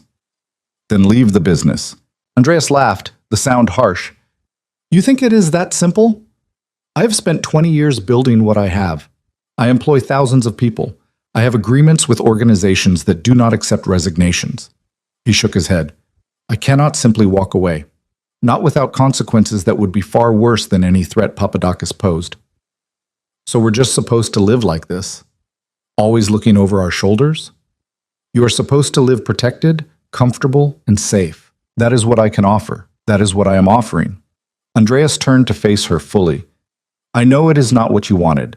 I know you dreamed of a normal life with a normal man, but I am what I am, and Nikolaos deserves to know his father. So I am asking you again. Can you accept this?" Chloe thought about Nikos calling Andreas Dada. Thought about the way her son had reached for him, trusted him, loved him instantly with the uncomplicated devotion only children could manage. Thought about what it would mean to deny her son that relationship because she was afraid. "I need conditions," she said. "Name them." "You don't make decisions about Nikos without consulting me. Ever. Not where he goes to school, not who he spends time with, not anything." She held his gaze. "Equal partners in parenting, not you issuing commands and me following them." "Agreed. And you find a way to minimize the danger. I don't care how. Legitimize your businesses, cut ties with the worst elements, something, because I will not raise him in a war zone." Andreas was quiet for a long moment. "I can do that. It will take time, years perhaps, but I can transition to more legitimate operations. For him." He paused. "For both of you. And you don't lie to me, ever. About the dangers, about your business, about anything. I need honesty, Andreas, even when it's ugly. Especially when it is ugly." He reached out, tucking hair behind her ear in that gesture she remembered from Athens. "You have my word. No more lies." "Okay." She took a shaky breath. "Then okay. We try this. We figure out how to be a family, somehow." "Somehow," he echoed, and there was something almost vulnerable in his expression. "Thank you, Chloe, for giving me this chance." "Don't thank me yet. You might hate me by the time I'm done demanding things." "I very much doubt that." His thumb brushed her cheekbone. "I've been waiting 18 months for you to demand things from me. It is about time you started." The moment stretched between them, charged with all the history and tension and unresolved feelings they'd been dancing around. Chloe was acutely aware of how close he was, of the heat of his body, of the way he was looking at her like she was something precious and dangerous all at once. "Andreas," she whispered. "I know." He pulled back, standing. "You are exhausted, and I am still running on adrenaline from tonight. We should both rest. Tomorrow we can discuss the details of our arrangement." He was giving her space, actually respecting boundaries. The Andreas she'd known in Athens would have pushed, would have taken the moment and turned it into something more. This version, this careful, controlled version, was somehow more dangerous because it made her want to close the distance herself. "Good night, Chloe." He paused at the door. "I am glad you are here, both of you, even if the circumstances are not ideal. Good night, Andreas." After he left, Chloe checked on Nikos one more time. The boy was sleeping peacefully, his face relaxed and innocent. She stood there in the darkness, watching him breathe, and tried to process everything that had happened in the past 48 hours. Her old life was completely gone. The apartment, the anonymity, the illusion of independence, all of it erased. But Nikos was safe. He had a father who clearly adored him, and she had resources now to give him the life she'd always wanted him to have. Maybe it was worth it. Maybe this gilded cage could become something more. Maybe Andreas could actually change. Or maybe she was just fooling herself. Only time would tell. She climbed into the enormous bed in the master suite, pulled the covers up to her chin, and let exhaustion finally claim her. Her last thought before sleep took her was of Andreas's hands on hers, gentle and sure, and the promise in his eyes that he would protect them no matter the cost. In his own room downstairs, Andreas stood at the window, looking out over the grounds. Security lights illuminated the perimeter. Guards patrolled in shifts. Every entrance was monitored, every approach controlled. His son was asleep upstairs. The woman he'd never stopped wanting was under his roof. And he'd just negotiated peace with an enemy instead of destroying him, because Chloe had asked him to find another way. She was changing him already, making him reconsider tactics he'd used for years, making him think about legacy and example instead of just power and control. It was terrifying and exhilarating in equal measure. Andreas pulled out his phone, scrolling to a photo Maria had sent earlier. Nikos playing with blocks, completely absorbed in building a tower. His son, his heir, his reason for everything. He would build something better for the boy, would find a way to bridge the gap between the life he'd built and the life Chloe wanted them to have. He had to, because losing them again was not an option. Andreas Constantine had faced down cartels, governments, and rivals who'd tried to destroy him. Surely he could navigate fatherhood and convince one stubborn woman that he was worth the risk. He had to believe that, had to make it true, because the alternative, a life without them, was no longer acceptable. The fragile peace lasted exactly 3 days. Chloe had started to believe they could make this work. Andreas had been attentive but not suffocating, spending hours playing with Nikos, teaching him Greek words, reading to him in that deep voice that made the boy's eyes light up. They'd established a rhythm. Breakfast together, mornings where Andreas worked from home while she and Nikos explored the estate, afternoons in the private library where Nikos napped, and she actually had conversations with Andreas that didn't revolve around threats or custody. It felt almost normal, almost like a real family. Then Kostas Papadakis was found dead in his Manhattan penthouse, and everything went to hell. Chloe was reading to Nikos in the library when Andreas appeared in the doorway, his phone pressed to his ear, his expression carved from stone.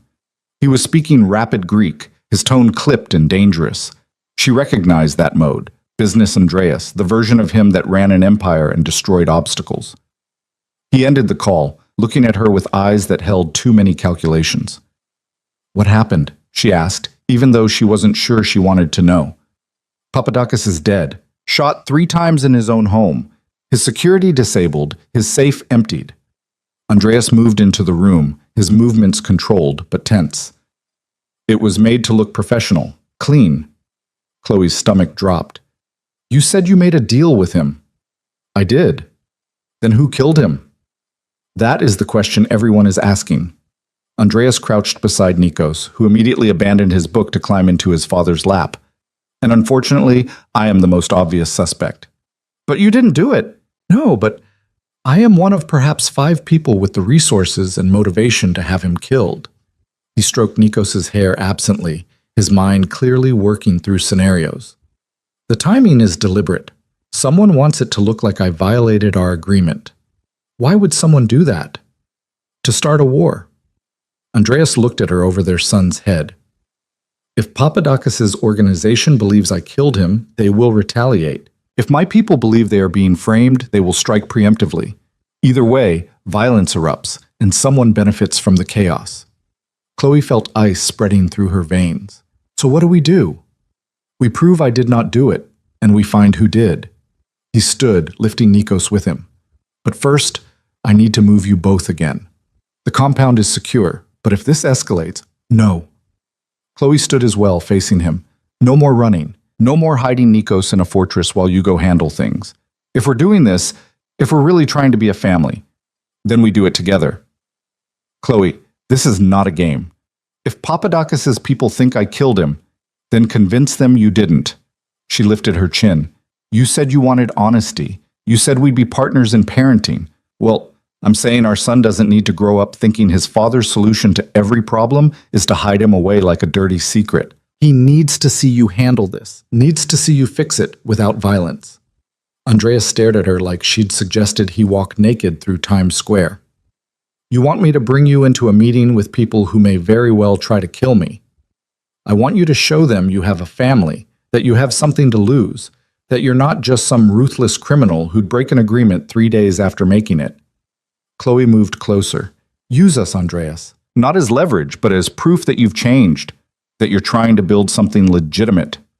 That is possibly the worst tactical advice I have ever received. Or the best. She held his gaze. Because right now they see you as a threat. Show them you're a father first. Show them you kept your word because you're building something worth protecting. Andreas was silent for a long moment, Nikos babbling happily in his arms, completely oblivious to the tension. Then something shifted in his expression, calculation giving way to something that looked almost like wonder. You are either brilliant or insane, he said quietly. Probably both.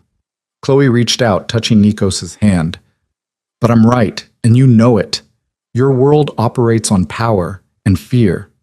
Show them something different. Show them you have more to lose than they do.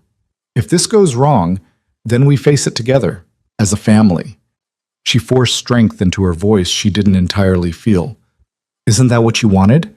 For us to be a real family? Yes, but not at the risk of your safety. Everything about your life is a risk to our safety, Andreas. At least this way, we're choosing to face it instead of hiding from it. Chloe straightened her shoulders. When's the meeting? Tonight, 8 o'clock. A warehouse in the industrial district. He shifted Nikos to his other arm. It is neutral territory. Papadakis' second in command, a man named Demetrios, has agreed to hear me out before making any decisions about retaliation. Then we'll go together. Absolutely not. I will go. You will stay here with Nikolaos where it is safe. And prove to everyone that you're exactly what they think you are, a man who hides his vulnerabilities and operates alone. Chloe shook her head. No, we're going. Nico stays here with Maria and your security, but I'm coming with you. Chloe, are we partners or not? She crossed her arms. Because if we're partners, you don't get to make unilateral decisions about my involvement. You said you wanted honesty and cooperation. This is what that looks like.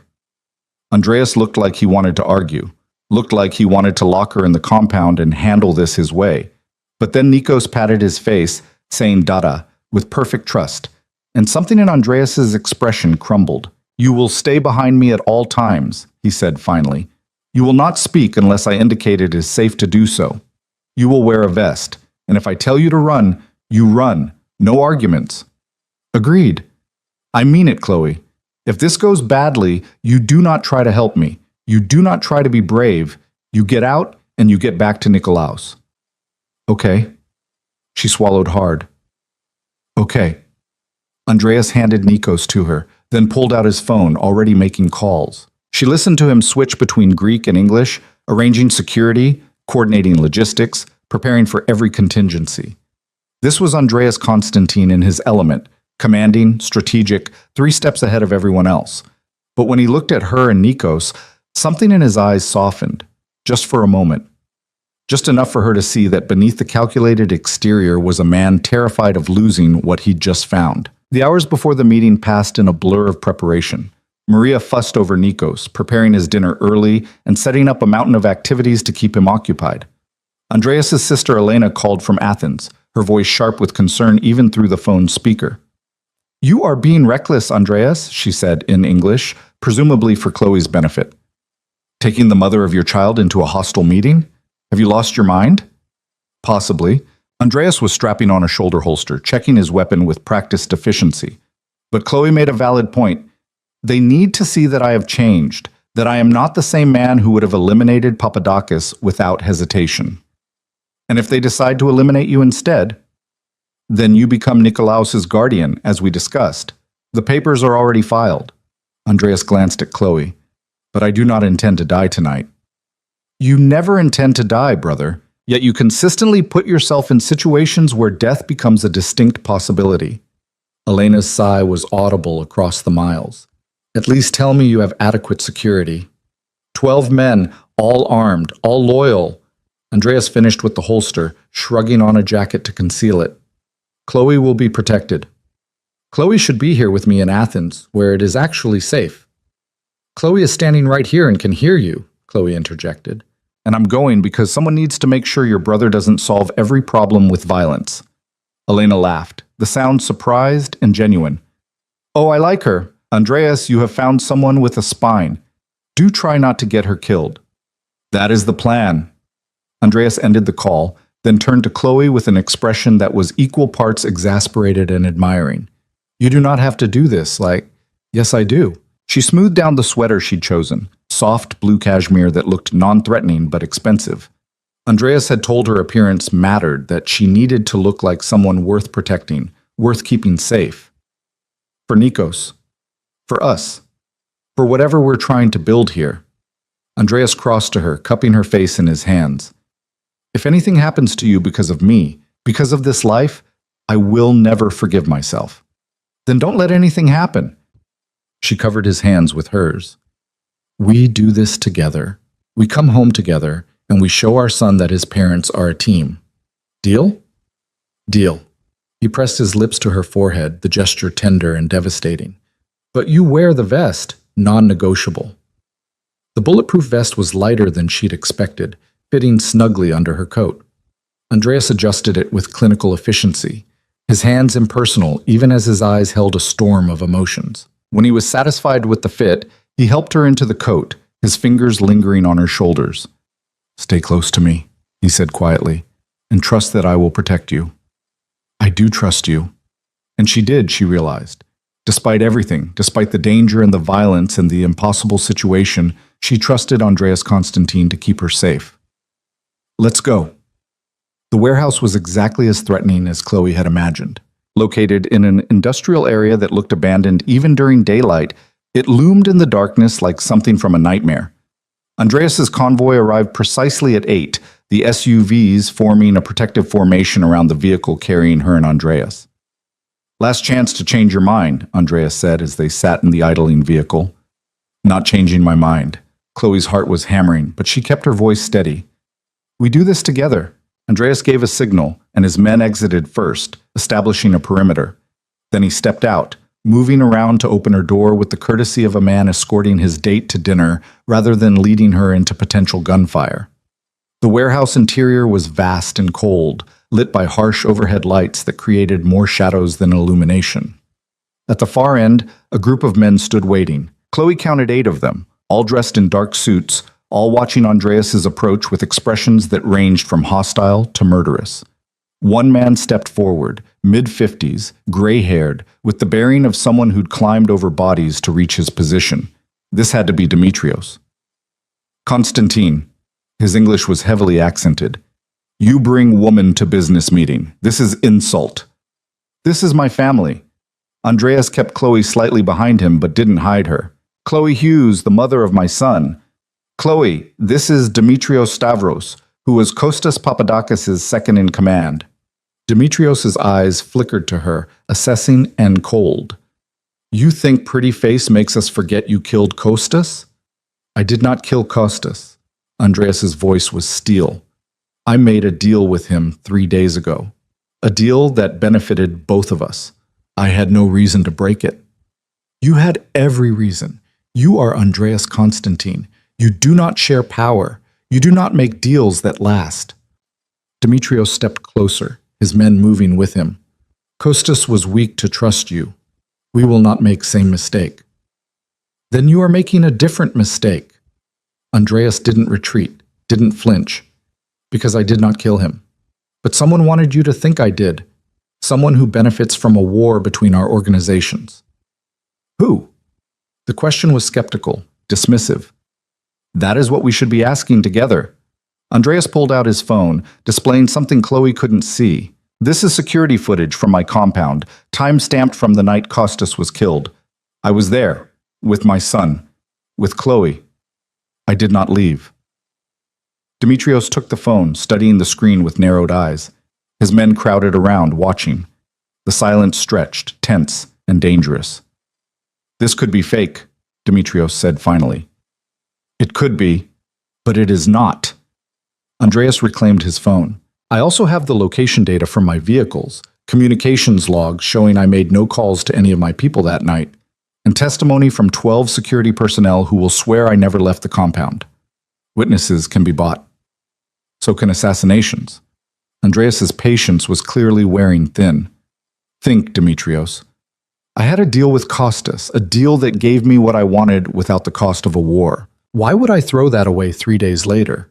What possible benefit would I gain from killing him? You gain everything. Territory, power, elimination of rival. I already had those things through our agreement. What I gained was peace, time with my family, a chance to build something legitimate. Andreas gestured to Chloe. I brought her here because I need you to understand I am not the same man I was 6 months ago. I have a son now, an heir. I am trying to build a future that does not involve constant violence. Demetrios looked at Chloe again, his expression unreadable. You choose strange time to grow conscience. Not conscience, priority. Andreas's hand found Chloe's, linking their fingers. My priority is my family, keeping them safe, giving my son a life that is better than the one I had. I cannot do that if I am constantly at war. Pretty words. But Demetrios sounded less certain now. True words. Chloe spoke before she could stop herself. Andreas tensed beside her, but didn't silence her. I was hiding from him for 18 months. Hiding our son because I was afraid of this world, of this life. But he found us anyway. And when he did, he could have taken Nikos from me, could have destroyed my life. Instead, he asked me to trust him, to give him a chance to be a father, to be a partner. She stepped forward, bringing herself even with Andreas, despite the vest and the guns and the very real danger. That's not the behavior of a man who would break his word 3 days after giving it. That's a man who's trying to change. Demetrios studied her with new interest. You love him? The question hit like a physical blow. Chloe's mouth opened, then closed. Did she love Andreas? She'd fled from him, had spent 18 months convincing herself he was a monster. But she'd also called him when Nikos was dying, had trusted him with their son, had willingly walked into this warehouse because she believed in what they were building. I'm learning to, she said honestly, and he's learning to be someone worthy of it. Don't punish him for trying to be better. Demetrios looked between them, then at Andreas's men, then back to Andreas himself. The calculation in his eyes was visible, weighing truth against lies, risk against benefit. If you did not kill Costas, he said slowly, then who did? Someone who wants us fighting each other instead of watching for other threats. Andreas pulled out his phone again, swiping through information. I have been investigating. 3 shipping contracts that should have gone to either my organization or yours were awarded to a newcomer last month. A company called Aegean Consolidated, small, under the radar, but growing fast. I know nothing of this company. Neither did I. Until I looked deeper. Andreas handed over his phone. The company is registered in Cyprus, owned by a holding company in the Caymans, which is owned by another company in Luxembourg. But if you trace it back far enough, you find a name, Alexios Manos. The reaction was immediate. Demetrios's face went dark with rage, and his men shifted, hands moving toward weapons. Manos, Demetrios spat the name like a curse. That snake. Kostas banished him 5 years ago for stealing, and he has been building power ever since, waiting for an opportunity. Andreas reclaimed his phone.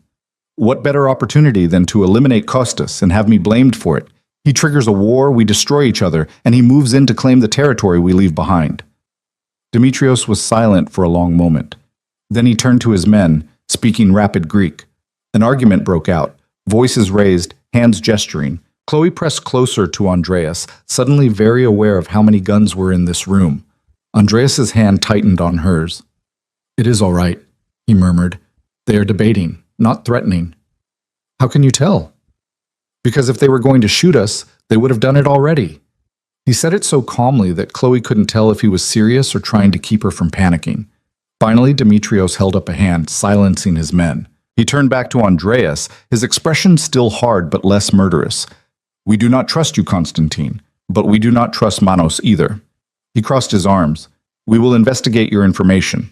If it is true, if Manos killed Kostas to start war between us, then we will deal with him. Together." "Together." Andreas extended his hand. "United front. No war between our organizations. Just focused elimination of a common enemy." Demetrios stared at the offered hand for a long moment. Then slowly, he reached out and grasped it. "But if we find you are lying, if this is trick, then you kill me." Andreas said it simply. "You have my word, Demetrios. I did not kill Kostas.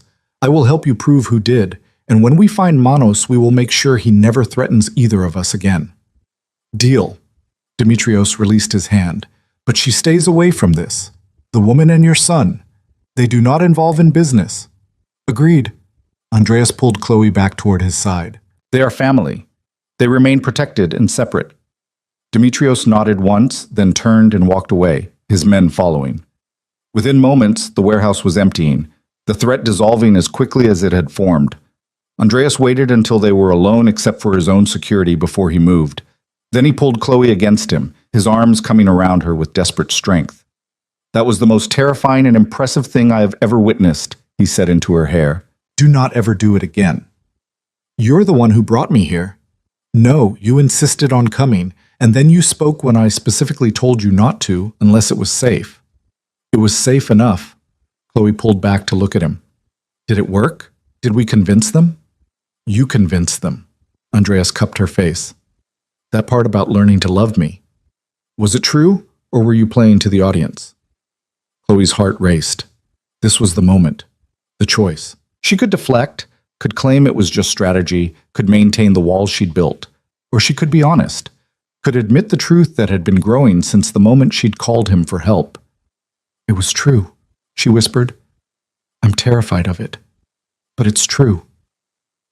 Andreas's expression transformed, the harsh lines softening into something that looked almost like joy.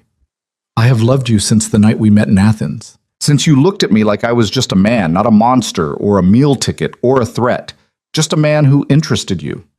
His thumb brushed her cheekbone. "I will spend the rest of my life proving I am worthy of the chance you are giving me." "You don't have to be worthy, Andreas.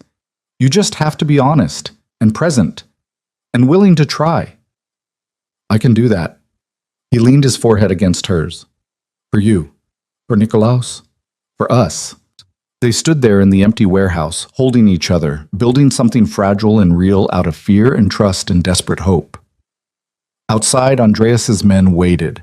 At the compound, Nikos was sleeping peacefully, unaware of the danger his parents had just faced. And somewhere in the shadows, Alexios Manos was making plans that would force them all to face one final test.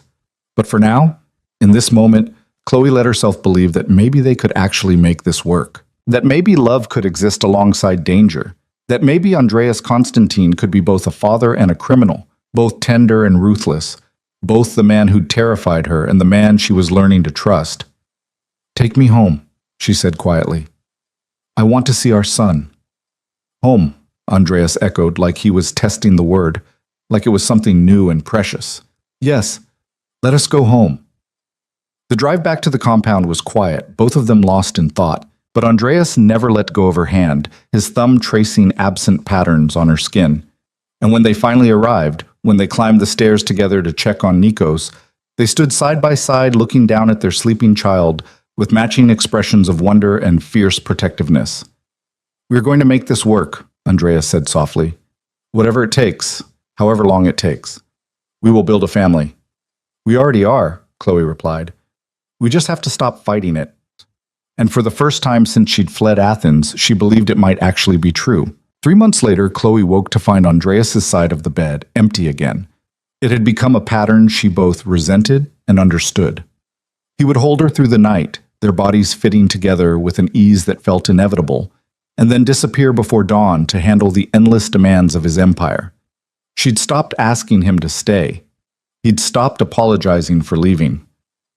They'd fallen into a rhythm, she and Andreas and Nikos. A strange, fragile routine that looked almost like family from the outside. Breakfast together when Andreas was in town. Evenings where he'd read to Nikos in Greek while she cleaned up from dinner. Nights where the barriers between them dissolved in the darkness, only to rebuild themselves come morning. But something had shifted in the past week. Andreas had been distracted, tense in a way that had nothing to do with external threats. She'd caught him watching her with an expression she couldn't decipher, like he was working through a problem that had no clear solution. Chloe found him in the kitchen, making coffee with the single-minded focus he brought to everything. Nikos was still asleep upstairs, giving them a rare moment alone. "You left early," she said, sliding onto a bar stool. "I had calls with Athens, time difference." He poured her a cup without asking, exactly the way she liked it. 3 months, and he had memorized every small preference. "Did I wake you?" "No, just noticed you were gone." She wrapped her hands around the warm ceramic. "Everything okay?" Andreas turned to face her, leaning against the counter. He was dressed for the day already, charcoal slacks and a white shirt with the sleeves rolled to his elbows. Professional, controlled. But there was something in his eyes that made her pulse quicken. "I need to tell you something," he said. Dread pooled in her stomach. "That sounds ominous." "Not ominous, just overdue." He moved closer, stopping just short of touching her. "I have been making changes to my operations, as you asked." "What kind of changes?" "The kind that will take me out of the gray areas and into legitimate business." He held her gaze. "I have been selling off the less legal enterprises. Shipping routes that carry things I would prefer my son never know about. Partnerships with men who solve problems with violence first. All of it." Chloe set down her coffee cup carefully. "That's what you've been doing these past months?" "Yes. It is not simple.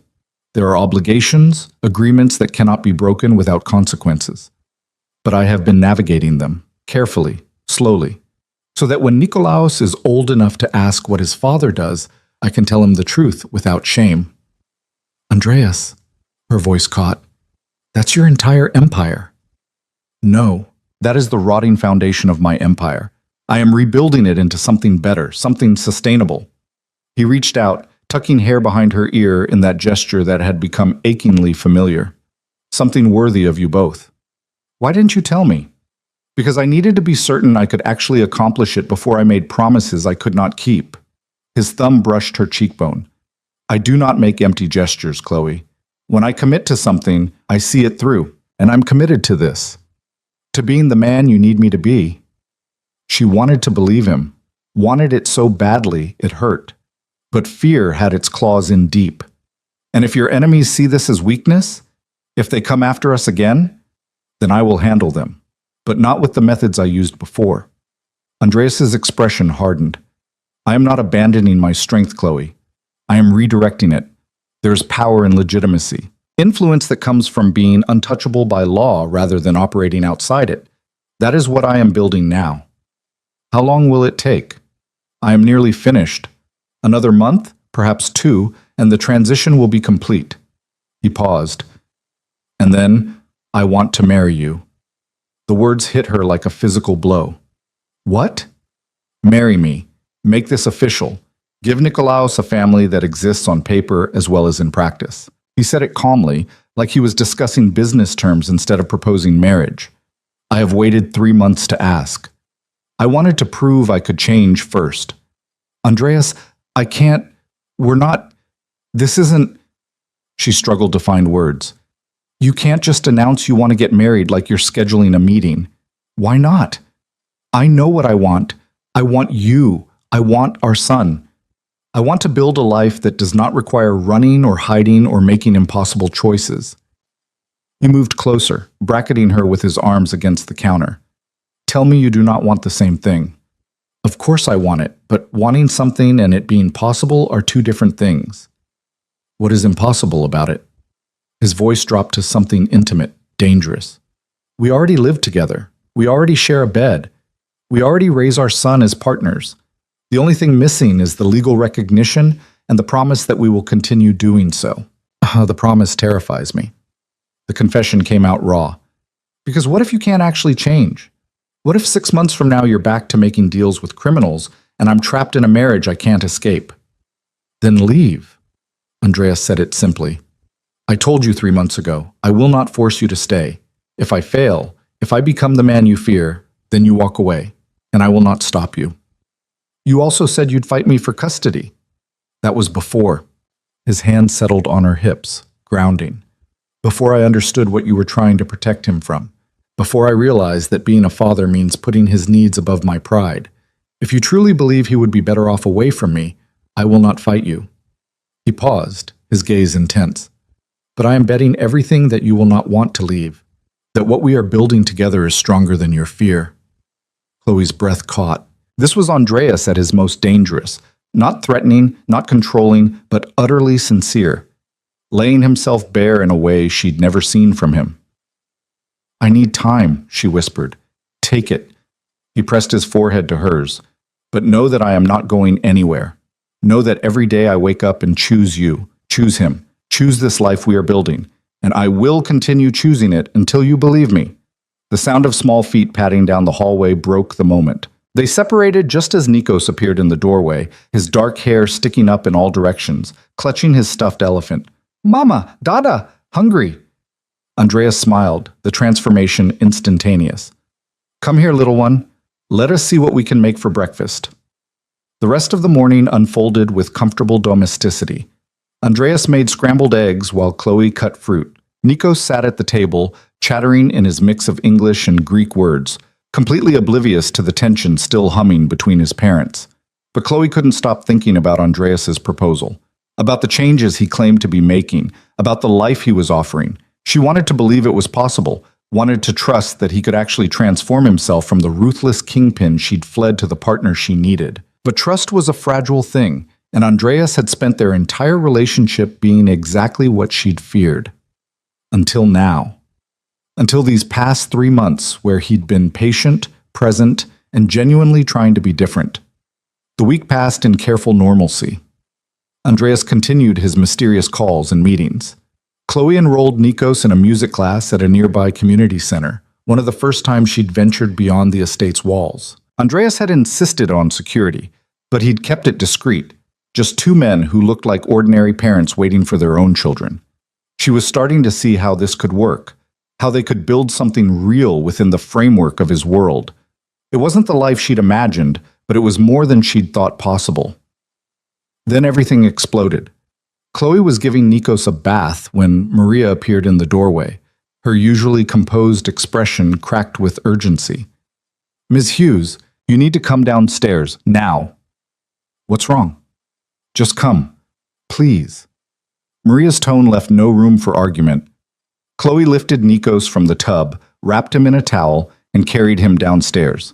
The foyer was full of men, Andreas's security team, all armed, all speaking rapid Greek, and in the center of it all stood Andreas, holding a phone to his ear, his expression absolutely murderous. He saw her and disconnected the call immediately. Take Nikolaos upstairs. What's happening? Papadakis broke our agreement. He has taken someone I care about as leverage. Andreas's voice was arctic. My sister, Elena.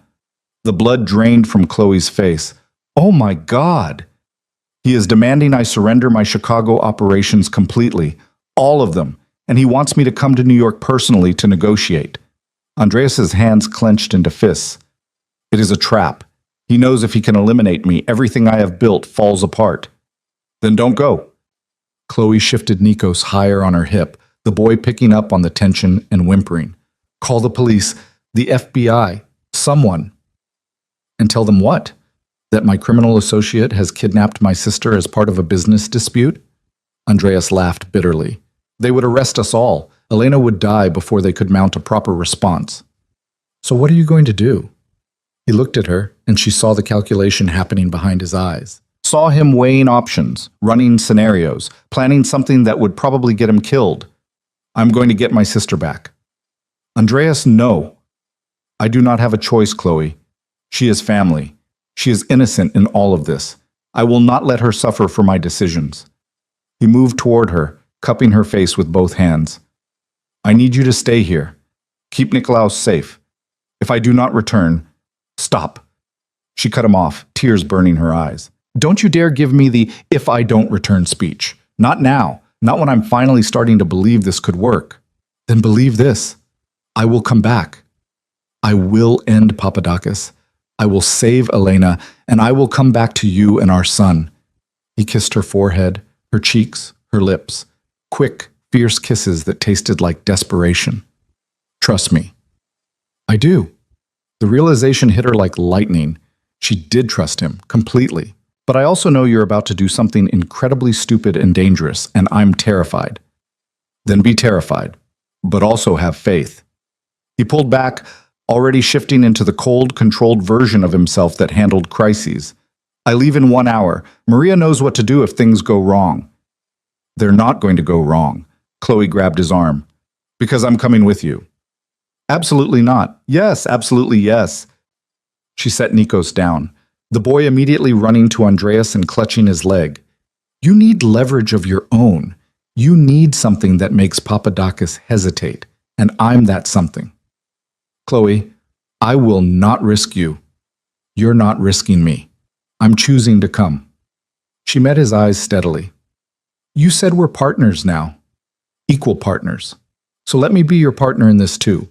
Let me help you save your sister. Andrea stared at her like she'd lost her mind. Do you understand what you are offering? If this goes wrong, if Papadakis decides to take you as well, then you'll get us both back. Because that's what you do, Andreas. You protect what's yours, and I'm yours, whether I've been ready to admit it or not. She moved closer, leaving Nikos playing at their feet. I love you. I probably never stopped loving you, even when I was running. And I'm not going to let you walk into danger alone when I can help. The words hung in the air between them. Andreas looked like she'd struck him. You love me, he repeated slowly. Yes, you arrogant, impossible, infuriating man. I love you. Tears spilled over now, and I'm going to marry you, and we're going to raise our son together, and we're going to figure out how to make this insane life work. But first, we're going to save Elena, together. Andreas pulled her against him, kissing her with a desperation that stole her breath. When he finally pulled back, his eyes were suspiciously bright. You are the most terrifying woman I have ever met. Good. You need someone who terrifies you. She smiled through her tears. Now tell me the plan. He did. It was risky and complicated and required perfect timing. Papadakis expected Andreas to come alone, which meant bringing Chloe would be unexpected. The shock value alone might buy them crucial seconds. And if Chloe could get to Elena while Andreas handled Papadakis, they could extract her before things turned violent. Maria would stay with Nikos at the estate, protected by enough security to repel a small army. Chloe hated leaving her son, but she trusted Maria. And she trusted that Andreas wouldn't have suggested this plan if he thought there was any real chance they wouldn't come back. They left at sunset, driving through Chicago and then across state lines toward New York. Andrea spent the drive making calls in Greek, coordinating with people whose names she didn't recognize. She sat beside him, holding his free hand, lending silent support. When this is over, Andrea said quietly as they crossed into New York, we are done with this life. Completely. I will finish the transition to legitimate business, and we will move somewhere quieter. Somewhere Nikolaus can grow up without armed guards and security protocols. Where? Wherever you want. Greece. California, anywhere, as long as we are together. Chloe squeezed his hand. I want to give him siblings. I want a house with a yard and neighbors who wave hello. I want normal. Then we will have normal. I will buy you the most aggressively normal house in the most boring suburb I can find. He smiled, but it didn't reach his eyes. After tonight, after I end this. The meeting location was a warehouse in Brooklyn, industrial and isolated. Andreas parked 2 blocks away and they approached on foot. His men were already in position, invisible but present. Chloe could feel them watching, ready to intervene. Andreas stopped before they entered the building. Last chance to change your mind. Not a chance? Chloe checked the small earpiece he'd given her, the wire that would let his team track her location. Let's go get your sister. They walked in together. The warehouse was exactly what she'd expected. Concrete floors, high ceilings, shadows everywhere. Papadakis waited in the center, flanked by a dozen men. And tied to a chair, looking defiant despite obvious fear, was a woman who could only be Elena. She had Andreas's dark eyes, his sharp features, his absolute refusal to look defeated. Andreas Constantine. Papadakis smiled like a shark. You actually came, and you brought the nurse. How touching. Release my sister. Andreas's voice could have cut glass. And we can discuss terms. Oh, I think we're past discussion. Papadakis gestured, and one of his men pressed a gun to Elena's head. You're going to sign over every operation you have in Chicago. Every warehouse, every route, every contact, and then you're going to walk away and never come back. That's the deal. And if I refuse? Then I kill your sister, then I kill your pretty nurse, and then I come for your son. Papadakis said it casually. I've been very patient, Andreas, but my patience is exhausted. Andreas didn't move, didn't react, just stood there like a statue carved from ice. Then Chloe stepped forward. Wait. She held up her hands. I'm a nurse. Let me check her, make sure she's not injured, then we'll discuss whatever you want. Papadakis studied her. You think I'm stupid? You think I don't know Andreas has people here? I know you're smart enough to recognize that a dead hostage has no value. Chloe kept her voice steady. Let me check her. 30 seconds. Then you can get back to your threats. Something in her tone must have worked. Papadakis nodded, and Chloe moved toward Elena. She knelt beside the chair, checking pulse, pupils, making a show of professional assessment. And as she did, she whispered in Greek words Andreas had taught her during the drive. Be ready. When I move, you move. Elena's eyes widened fractionally, then she nodded almost imperceptibly. Chloe stood, turning back to Papadakis. She's dehydrated, but otherwise okay. You can... Andreas moved. It happened so fast that Chloe barely tracked it. 1 second, he was standing still. The next, he had disarmed the man closest to him and put a bullet through the shoulder of the man holding the gun to Elena's head. The man screamed and dropped, and chaos erupted. Chloe dove for Elena, cutting the ropes binding her with a knife she'd hidden in her jacket. Andreas's team flooded in from the shadows, 8 men in tactical gear, moving with military precision. Gunfire echoed through the warehouse. Go! Elena grabbed Chloe's arm, pulling her toward an exit Andreas had marked earlier.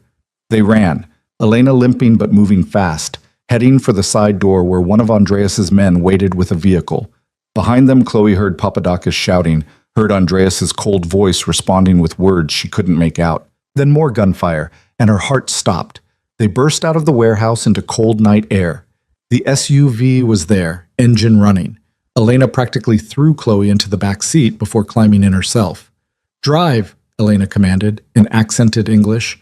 Now! The vehicle peeled out just as Andreas emerged from the warehouse, sprinting toward them with 3 of his men. He dove into the front seat as the driver hit the gas, and they were moving, racing away from the warehouse as police sirens wailed in the distance. Is he dead? Chloe asked, not sure she wanted the answer. No. Andreas was checking his gun, his movements automatic. But he is severely injured and in federal custody now. I had arranged for the FBI to raid the warehouse 5 minutes after our arrival. They have him on kidnapping, weapons charges, and a dozen other violations. He glanced back at his sister. Elena, are you hurt? Nothing serious.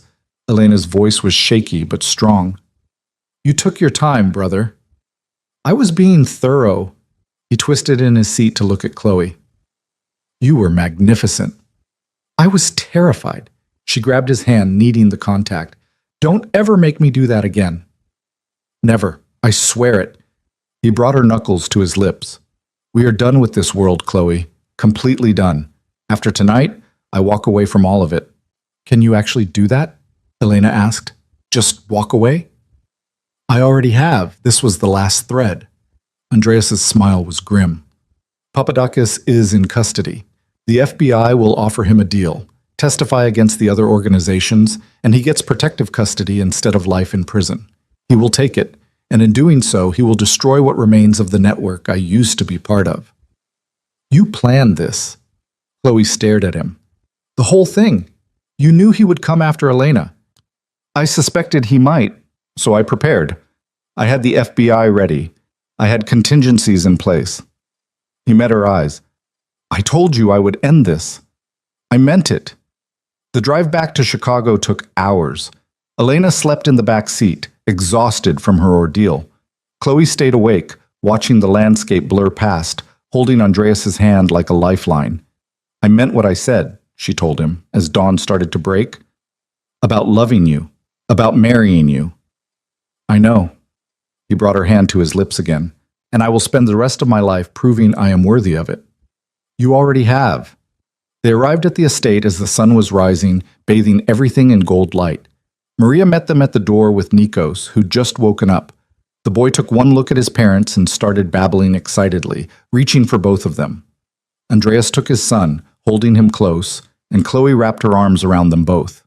Elena watched from the doorway, smiling through her exhaustion. Welcome to the family, Elena said to Chloe. Though I warn you, we are all slightly insane. I think I can handle it. Chloe looked up at Andreas, saw the love and relief and determination in his eyes. We can handle anything together. Over the next weeks, Andreas made good on every promise. He finalized the sale of his remaining questionable operations. He set up legitimate shipping companies, investment portfolios, real estate holdings, all legal, all clean. He hired lawyers and accountants and created a structure that would provide for his family for generations without requiring anything illegal. And then, on a Tuesday evening 3 months after the warehouse, he took Chloe out to the garden at sunset. Nikos was with Elena and Maria, giving them privacy. The late spring air was warm and sweet with flowers. Andreas knelt in the grass, pulling out a ring that was simple and perfect, a single diamond on a platinum band, elegant without being ostentatious. Chloe Hughes, you are the bravest, most stubborn, most infuriating woman I have ever known. You ran from me, hid from me, and then came back to me despite every reason not to. You gave me a son I did not deserve and a chance I absolutely did not earn. And I am asking you now, with everything I am, to marry me, to build a life together, to trust that I can be the man you need me to be. Tears streamed down Chloe's face. You already are that man, Andreas. You've been that man for months now, so yes, I'll marry you. He slid the ring onto her finger and pulled her down into a kiss that felt like coming home. When they finally broke apart, both laughing and crying, Nikos came running from the house, Elena and Maria trailing behind. Dada! Mama! He crashed into them, and they gathered him up, the three of them tangled together in the grass. We are getting married, little one, Andreas told his son in Greek and then English. Your mama and I are making this official. Yay! Nikos clapped his hands, not understanding but feeding off their joy. Family! Yes. Chloe kissed her son's dark hair, then looked up at the man who'd been her terror and her salvation. Family. They were married 6 weeks later in a small ceremony at the estate. Elena stood as Chloe's maid of honor, crying through the entire service. Nikos was the ring bearer, taking his job very seriously and only dropping the rings twice. Maria orchestrated everything with military precision. As they stood under the flower-covered arbor, exchanging vows, Chloe looked at Andreas and saw not the dangerous man she'd fled from, but the partner she'd chosen, the father of her child, the man who'd torn apart his empire to build something better. I love you, she whispered as he slid the wedding band onto her finger. I love you, he answered. Always. They kissed as husband and wife, and Nikos cheered and Elena threw flowers, and Chloe felt something in her chest finally settle. Finally, relax. This was right. This was home. Later that night, after the small reception had ended and Nikos was asleep upstairs, Andreas led Chloe out to the terrace. The stars were brilliant overhead, and music drifted from the house behind them. Dance with me, he said, pulling her into his arms. They swayed together, no particular rhythm, just moving with each other. Chloe rested her head against his chest, listening to his heartbeat, steady and strong. "I have something to tell you," Andreas murmured against her hair. "If it's bad news, it can wait until tomorrow. Today's been perfect." "It is not bad news." He pulled back to look at her. "I bought a house. In California. By the ocean. There's a yard for Nicolaus. Good schools nearby. Normal neighbors who do not know or care what I used to do for a living." Chloe's breath caught. "You actually did it." "I promised you normal. I intend to deliver." He smiled. "We can move whenever you're ready, or we can split time between there and here. Whatever you want." "What do you want?" "I want you to be happy. I want our son to grow up safe. I want to give you the life you deserve." He cupped her face. "I want to be the man you see when you look at me, not the ghost of who I used to be." "You are that man, Andreas. You've proven it over and over." Chloe kissed him softly. "And yes, I want to see this house. I want to think about our future there." "Good, because I may have also enrolled Nicolaus in a music program there, and looked into graduate nursing programs for you nearby, and planned approximately 17 years' worth of our lives together." She laughed, the sound free and genuine. "Of course you did. I am a planner. You knew this about me." "I did, and I love that about you." She pulled him closer. "I love everything about you, even the controlling, overbearing parts." "Especially those parts," he corrected with a smile. "They are my best features." "Your best feature is your capacity to change, to become better, to choose love over fear." Andreas grew serious. "You taught me that. You and Nicolaus. You showed me that there is more to life than power and control, that true strength is vulnerability, that the greatest victory is not defeating your enemies, but building something worth protecting." "We built that together," Chloe said softly, "and we'll keep building it, every day, for the rest of our lives." "For the rest of our lives," he echoed. They stood there under the stars, holding each other, two people who'd been broken apart and somehow found their way back together. Two people who'd learned that love wasn't about possession or control, but about partnership and trust and choosing each other every single day. Inside, Nico stirred in his sleep, dreaming of whatever toddlers dreamed about. Safe, protected, loved by parents who would move mountains to give him the life he deserved. This was their family now, forged in fire, tested by danger, and ultimately strengthened by the choice to trust, to believe, to love without reservation. And as Andreas swept Chloe into a proper dance, twirling her under the stars while she laughed with pure joy, both of them knew this was just the beginning, the first page of a story they would write together, a story of transformation and redemption and love that conquered fear, a story with a happy ending they'd earned with every hard choice, every act of faith, every moment they chose each other over everything else. Their forever had finally begun.